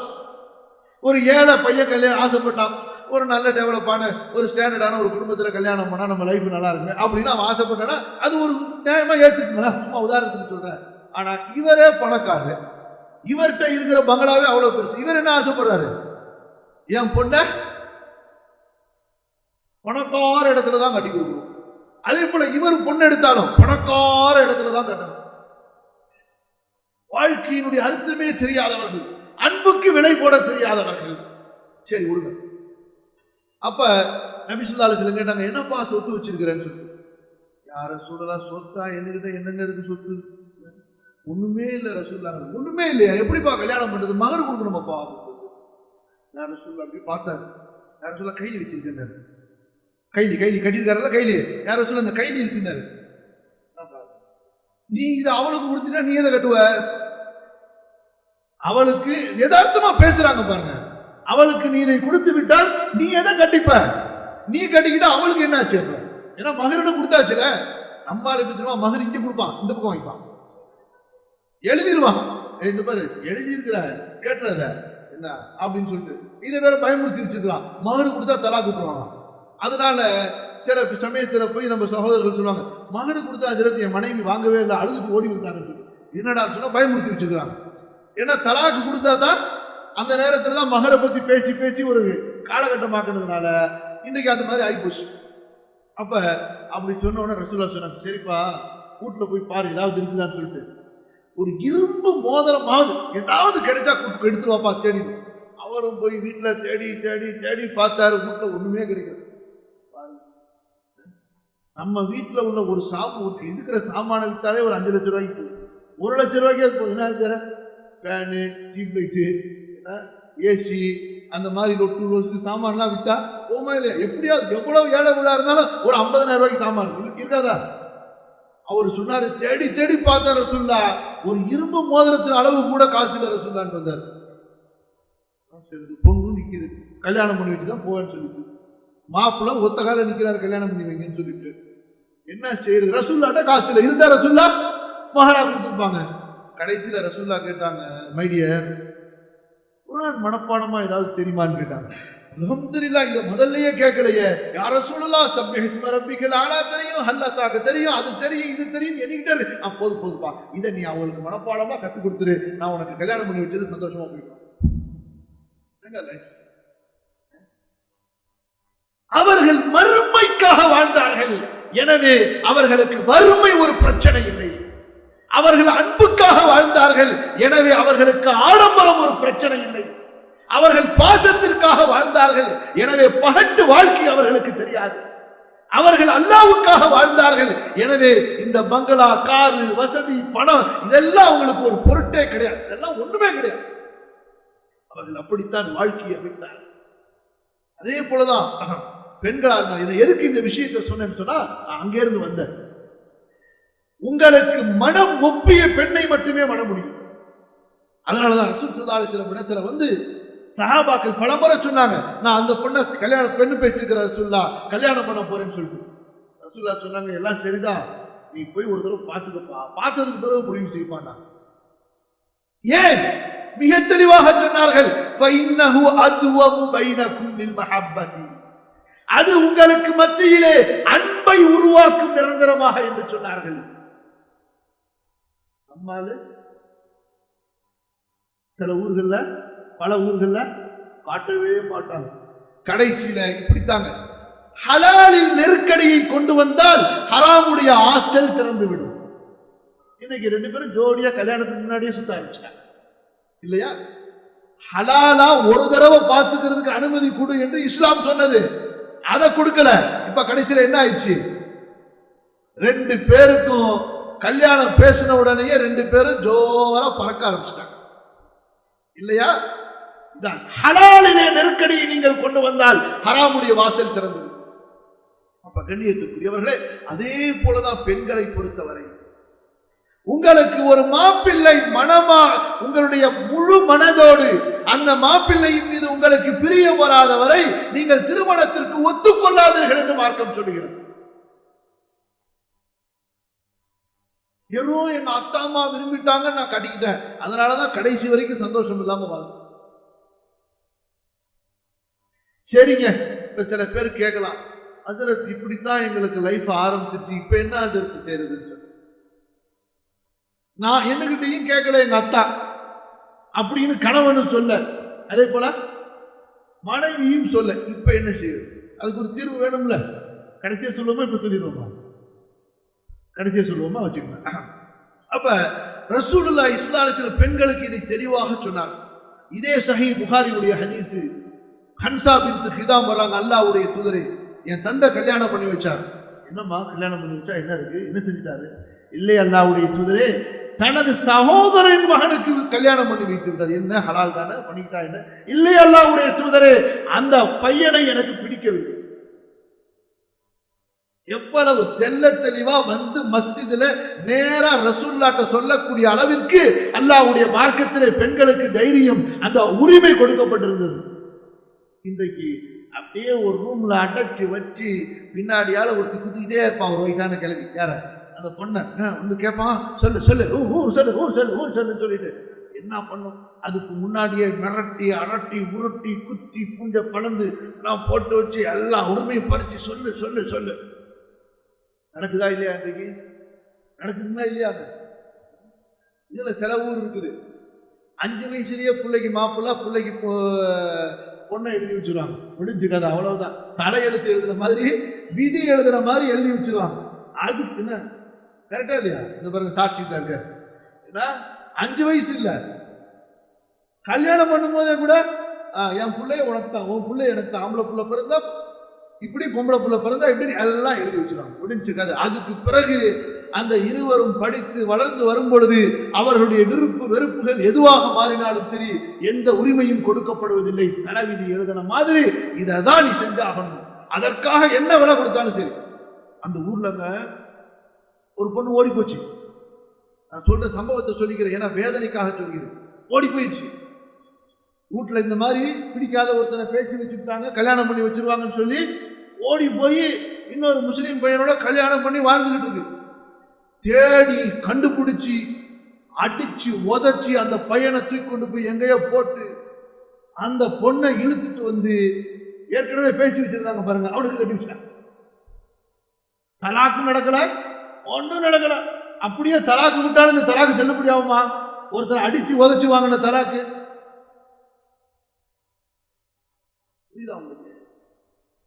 இதெல்லாம் இன்று எங்கோ நடக்கவில்லை, முஸ்லிம் சமுதாயத்திற்கு நடந்து கொண்டிருக்கிறது. அப்ப ரசூல் ஸல்லல்லாஹு அலைஹி வஸல்லம் சொன்னாங்க, அப்படியாமா உனக்கு பிடிக்கலையாமா அவரை விட்டுருமா, அந்த நிக்காஹே செல்லுபடியாகாதுமா, கவலைப்படாது. இனி நீ விரும்பிய ஆணை நீ மனம் முடித்துக் கொள்ளலாம். ஃபன்கிஹி மன் ஷி'தி, உன் ரைட்ஸ் உனக்கு கிடைச்சிருச்சுமா, உன் வலியுடைய ரைட்ஸ் இனிமே செல்லாதுமா. எந்த தந்தையும் எந்த தமையனும் உன்னை கட்டுப்படுத்த முடியாதுமா, நீ விரும்பியவரை தேர்ந்தெடுத்து மனம் முடித்துக் கொள் என்று அல்லாஹ்வுடைய தூதர் ஸல்லல்லாஹு அலைஹி வஸல்லம் அந்த பெண்ணுக்கு அனுமதி கொடுத்தார். இப்ப நம்ம விஷயத்துக்குள்ள இருப்போம். அப்ப இன்று நம்முடைய வாழ்க்கை திரும்ப வருவோம். ஆரம்பத்தில் தொடங்கிய இடத்துல நம்முடைய மனைவிமார்களிடத்திலே அமருவோம். அமர்ந்து என் அன்பான மனைவியை சொல்லலாமா வேணாமா? வெக்கமா இருக்கு, வெக்கப்படாதீங்க. என்ன இது வெக்கப்படாம, என் அன்பான மனைவியே என்ன செய்தி, நல்லா இருக்கீங்களா, சௌக்கியமா இருக்கீங்களா, என்ன உங்களுக்கு பிடிச்சிருக்கா, நான் ஏதாவது தப்பு செஞ்சிருந்தா, உங்களுடைய மனதை காயப்படுத்தியிருந்தா என்னை மன்னிச்சிடுங்க அப்படின்னு சொல்லலாமா வேணாமா? கண்டிப்பா சொல்ல. ஏன் ஏன் அடியான் மன்னிக்காதவரை அல்லாஹ் மன்னிக்க மாட்டான். அடியான் மன்னிக்காதவரை அல்லாஹ் மன்னிக்க மாட்டான். நீங்க முதல்ல, ஏன்னா நீங்க ஆண்கள், அல்லாஹ் சொல்ல, நம்ம முதல்ல நம்முடைய பெருந்தன்மையை காட்ட வேண்டும். பேசுவோம், மனம் விட்டு பேசுவோம். என்னிடத்துல உனக்கு என்ன பிடித்திருக்கிறது, என்ன பிடிக்கவில்லை சொல். நமது வாழ்க்கையை சந்தோஷமாக மகிழ்ச்சியாக விட்டு கொடுத்து இன்பமாக அமைக்கும். நீங்க இப்படி சொல்லி பாருங்க, அதோட உங்க காலப்போய் என்னங்க இப்படி பெரிய வார்த்தையெல்லாம் சொல்றீங்களா சொல்லுவாங்களா? சொல்ல மாட்டாங்க. நல்ல மனைவியாக இருந்தால் இப்படி என்னங்க இப்படிலாம் சொல்றீங்க, நீங்க சொல்லுங்க, நான் என்ன தப்பு பண்ண உங்களுக்கு உங்க மனசை நான் என்ன நோவடிச்சேன் நீங்க சொல்லுங்க, இறங்கி வந்து விடுவார். சரியா இல்லையா? அதற்கு பிறகு இருவரும் பேசுங்கள், இருவரும் ஒருவரை ஒருவர் புரிந்து பாருங்கள். ஏன்னா புரியாம தான் வாழ்க்கை போயிட்டே இருக்கு. என்னுடைய கணவனுக்கு என்ன ஆடை பிடிக்கும், என்ன உணவு பிடிக்கும், அவனுக்கு என்ன மாதிரியான அலங்காரம் பிடிக்கும், என்ன மாதிரியான விஷயங்கள் பிடிக்கும் என்பதை தெரிந்து கொள்ளாமலேயே ஒரு மனைவி வாழ்ந்து கொண்டிருக்கிறார். அதுபோன்று ஒரு ஆண் தன் ஃப்ரெண்டுடைய விருப்பம், அவன் இவன் எல்லாருடைய விருப்பத்தையும் கேட்டு தெரிஞ்சுப்பான், தனது மனைவியின் விருப்பத்தை கேட்டு தெரிய மாட்டான். அதான் இடையிலேயே உங்களுக்கு சொன்னேன், எல்லாருக்கும் நேரம் கொடுத்தார் இவரு, ஆனா யாருக்கு மட்டும் நேரம் கொடுக்கல, மனைவிக்கு மட்டும் நேரம் கொடுக்கவில்லை. இதெல்லாம் விட்டுட்டு நம்ம இணைவோம் நம்முடைய மனைவிமார்களோடு. அல்லாஹ் விரும்பக்கூடிய வாழ்க்கை இது யாருக்காக நாம் செய்ய வேண்டும்? அல்லாஹ்வுக்காக, ரப்பு பொருந்து கொள்ள வேண்டும் என்பதற்காக. இணக்கமான வாழ்க்கையில் தான் இபாதத்துகள் இன்பமாக இருக்கும். நான் உங்களுக்கு சொன்னா இல்லையா, நீங்கள் உங்களது மனைவிமார்களோடு சந்தோஷமாக இல்லை என்றால், அல்லது அன்பு சகோதரிகளே, நீங்கள் உங்களது கணவனோடு சந்தோஷமாக திருப்தியாக இல்லை என்றால், உங்களது குடும்ப வாழ்க்கை, உங்களது இபாதத்துடைய வாழ்க்கையில உங்களுக்கு பிரச்சனை ஏற்படும். அல்லாஹ்வுடைய நெருக்கத்தை நீங்கள் அடைய முடியாது. நீங்க தஹஜ்ஜுதை தொழுதுகிட்டே இருந்தாலும் சரி, குர்ஆனை மூடாம ஓதிக்கிட்டே இருந்தாலும், உங்களுடைய ஒரு பக்கம் சாஞ்சிதான், உங்களது ஒரு பக்கம் சாஞ்சிதான் இருக்கு. ஏன்? இபாதத்தை கொண்டு மட்டும் அல்லாஹ்வை நெருங்கி விடலாம், அல்லது இபாதத்து தான் அல்லாஹ்வை நெருங்குவதற்குண்டான ஏற்றமான வழியாக இருக்குமே. ஆனால் அல்லாஹ் தஆலா இந்த மார்க்கத்திலே சன்னியாசத்தை அவன் நமக்கு அனுமதித்திருப்பான், அதை வரவேற்றிருப்பான். ஆனா இருக்கா அனுமதி இருக்கிறதா? ஏன்? இதற்கு மேல் என்ன சொல்ல வேண்டும்? அல்லாஹ்வுடைய தூதர் ஸல்லல்லாஹு அலைஹி வஸல்லம் சொன்னார்கள், உங்களிலே ஈமானிலே சிறந்தவர்கள் குணத்தால் சிறந்தவர்கள், உங்களிலே ஈமானில் முழுமையானவர்கள் குணத்தால் சிறந்தவர்கள், உங்களில் மிக உயர்ந்தவர்கள் யார்? தனது மனைவிமார்களிடத்திலே யார் உயர்ந்தவர்களாக இருக்கிறார்களோ. ஆகவே அன்பிற்குரியவர்களே, நம்முடைய வாழ்க்கையில் நாம் யாரையோ மன்னிக்கிறோம் இல்லையா? ஏன்? நமது மனைவியின் குறைகளை நாம் மன்னிப்பதில்லை. யாரிடத்திலையும் நம்ம அன்பா பேசுறோம், குழந்தை பேசுறோம், மரியாதையா பேசுறோம். நிறைய நேரங்கள்ல நம்முடைய விருப்பத்தை விட அவர்களுடைய விருப்பத்திற்கு முன்னுரிமை கொடுக்கிறோம். ஏன்? நாம் அதை நம்மோடு படுக்கையை பகிர்ந்து கொள்ளக்கூடிய, நமது பசிக்கு உணவை சமைத்து தரக்கூடிய, நம்முடைய அழுக்கு ஆடைகளை நமக்கு துவைத்து தரக்கூடிய, ஏன் அடுத்து நம்முடைய சந்ததிகள் இந்த உலகத்திலே நமக்கு துஆ செய்வதற்காக நமக்கு நமது சந்ததிகளை பெற்றுத்தரக்கூடிய அந்த மனைவிமார்களை நாம் ஏன் மன்னிக்காமல் நம்முடைய வாழ்க்கையை இப்படி கசப்போடு தொடர வேண்டும்? சொல்றது புரியுதுங்களா? கேட்கறது புரியுதா? யாரையும் மன்னிக்கிறோம், ஏன் மனைவியை மன்னிப்பதில்லை? அதே போல சகோதரிகளுக்கு சொல்கிறேன், உலகத்திலே நீங்கள் யாருக்கோ உங்களது விருப்பங்களை, உங்களுடைய தேவைகளை விட்டுக் கொடுக்கின்றீர்கள், யாரோடெல்லாம் நீங்கள் இணங்கி போகிறீர்கள். உங்களை கட்டிய கணவன் உங்களுக்கு அல்லாஹ் கொடுத்த நிஅமத், அவனிலே அல்லாஹ் உங்களுக்கு சொர்க்கத்தை அமைத்திருக்கிறான். அல்லாஹ்வுடைய தூதர் இப்படித்தான் சொன்னார்கள். அன்சாரி பெண் வந்து கேட்டபோது நிறைய மார்க்க விஷயங்களை கேட்டாங்க. அன்சாரி பெண் ரசூலுல்லாஹ் கேட்டாங்க, இவ்வளவு நீ இபாதத்திலேயும் மார்க்க விஷயங்களையும் ஈடுபாடா இருக்கிறியம்மா, உன்னுடைய கணவனிடத்திலே நீ எப்படி நடந்து கொள்கிறாய் என்று கேட்டார். அப்போது அந்த பெண்மணி சொன்னார்கள், அல்லாஹ்வுடைய தூதரே, அவருடைய திருப்தியை அடைவதிலே நான் எந்த குறையும் வைப்பதில்லை. அப்போது நபி அவர்கள் கேட்டுவிட்டு சொன்னார்கள், சரிமா, நீ சொல்வதை நான் கேட்டுக்கொள்கிறேன், நான் சொல்வதையும் நீ கேட்டுக்கொள். உனது கணவன் உனக்கு சொர்க்கமாக இருப்பான் அல்லது நரகமாக இருப்பான். அதாவது நீ அந்த கணவன் உன் மீது திருப்தி கொள்ளும்படி நடந்து கொண்டால் அவன் உனக்கு சொர்க்கமாக அமைந்து விடுவான். நீ சொர்க்கம் செல்வதற்கு அவன் காரணம். அவன் உன்னை கோபிப்பதற்கு, அதிர்ந்து கொள்வதற்கு காரணமாக நீ நடந்து கொண்டால் நீ நரகம் சென்று விடுவாய். யோசித்து பாருங்கள் சகோதரர்களே, சகோதரிகள், இப்படிப்பட்ட ஒரு இனிமையான இல்லற வாழ்க்கை என்பது அல்லாஹ்வுடைய இபாதத்துகளோடு மட்டுமல்ல, இபாதத்துகளுக்கு நாம் கொடுக்கின்ற கவனம், அக்கறை, முக்கியத்துவம். இந்த அல்ஹம்துலில்லாஹ் நம்முடைய வாலிபர்கள்ட்ட அந்த ஒரு ஈடுபாடு பெருமளவு வந்திருக்கு. அல்ஹம்துலில்லாஹ், இன்னும் வரணும். தொழுகையில, அதே போல சஃபே அவ்வல்ல தக்பீர் தஹ்ரீமோட தொழுகிறது, ஹஜ்ஜுக்கு போறது, உம்ராக்கு போறது, குர்ஆன் ஓதுறது, தாடி வைக்கிறது, அல்ஹம்துலில்லாஹ் அந்த ஈடுபாடுகளை நாம் பார்க்கிறோம் இல்லையா? ஆனால் அவர்களுக்கு குடும்ப வாழ்க்கையின் தத்துவங்கள், யதார்த்தங்கள் தெரியாத காரணத்தால் நிறைய பிரச்சனைக்கு ஆளாகிறார்கள். மனைவியை எப்படி சமாளிப்பது, அவளை எப்படி மார்க்கத்திற்குள் கொண்டு வருவது, இப்படிப்பட்ட அந்த அன்பை வெளிப்படுத்தாமலே கட்டளைகளை கொண்டே காரியங்களை நடத்தி விடலாம் என்று நினைக்கிறார்கள் இல்லையா? அது எங்க நடக்கும்? ராஜாவுடைய அரண்மனையில் தான் நடக்கும். வீட்டில் நடக்குமா? வீட்டில் அன்பினால் தான் நடக்கும், விட்டு கொடுத்தல் பாசத்தினால் தான் நடக்கும். ஆகவே அன்பிற்குரியவர்களே, நம்முடைய இல்லறங்கள் இனிமையாக இருக்க வேண்டும் என்று அல்லாஹ் விரும்புகிறார். அது ஒழுகிற குடிசையில வாழ்ந்தாலும் சரி, ஏசி போட்ட அறையில வாழ்ந்தாலும் சரி, வகை வகையான உணவுகளை சாப்பிட்டாலும் சரி, இல்லை வாழ்நாளெல்லாம் ஒரு நாளைக்கு ஒருவேளை தான் உணவு என்று வாழ்ந்தாலும் சரி, நம்முடைய குணங்களை மாற்றுவதன் மூலமாக, நம்முடைய குடும்பத்துக்கு மத்தியிலே நம்முடைய அன்புகளை அன்புக்கு முக்கியத்துவம் கொடுத்து, அன்புக்கு முதலுரிமை கொடுத்து, அன்புக்கு முன்னுரிமை கொடுத்து, அன்பை வைப்பதன் மூலமாக, மன்னிப்பதன் மூலமாக, விட்டு கொடுப்பதன் மூலமாக அந்த இனிமையான இல்லறத்தை அமைக்கலாம். அப்படிப்பட்டவர்களுக்கு இனிமையான இல்லறம் கண்டிப்பாக உண்டு என்று அல்லாஹ்வுடைய தூதர் ஸல்லல்லாஹு அலைஹி வஸல்லம் வாக்களித்திருக்கிறார். நம்முடைய மகிழ்ச்சியை சாலிஹான மனைவியிலே அல்லாஹ்வுடைய தூதர் ஸல்லல்லாஹு அலைஹி வஸல்லம் சொல்கிறார்கள். அதுபோன்று நல்ல குணமுள்ள கணவனிலே ஒரு பெண்ணுக்கு சொர்க்கத்தை அல்லாஹ்வுடைய தூதர் ஸல்லல்லாஹு அலைஹி வஸல்லம் சொல்கிறார்.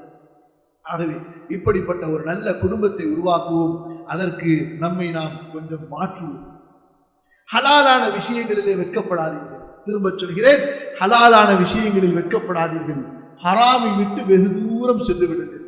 உங்களது குடும்பத்திலே உங்களுக்கு வயது என்னவானாலும் சரி, உங்களது மனைவிமார்களோடு நீங்கள் அந்நியோன்யமாக நெருக்கமாக இருப்பதிலே வெட்கப்படாதீர்கள். அதற்கு எந்த தடையையும் நீங்கள் ஏற்படுத்திக் கொள்ளாதீர்கள்.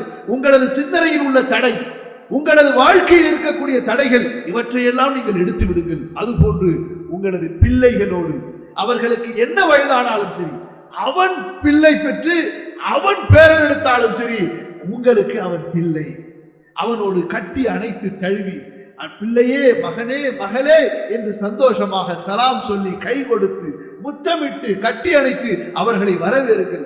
அவர்களை சந்திக்க நீங்கள் செல்லலாம், நீங்கள் அவர்களை அழைக்கலாம். என்னப்பா வரலையே, பார்க்கலையே, உன்னை பார்க்கணும்னு ஆசையா இருக்கு, நீ வா, என்னோட உட்காரு, கொஞ்சம் பேசுவோம், வா, 2 பேரும் ஒரு இடத்துக்கு போ. இப்படி பிள்ளைகளோடு அந்நியோனியத்தை, நெருக்கத்தை உருவாக்குங்கள். இன்ஷா அல்லாஹ் இழந்துவிட்ட இன்பத்தை கண்டிப்பாக பெறலாம். தொலைத்துவிட்ட அந்த அன்பை, பாசத்தை கண்டிப்பாக பெற்றுவிடலாம். அல்லாஹ் சுப்ஹானஹு வ தஆலா எனக்கும் உங்களுக்கும் அதற்கு நசீபை தருவானாக, தௌஃபீகை தருவானாக.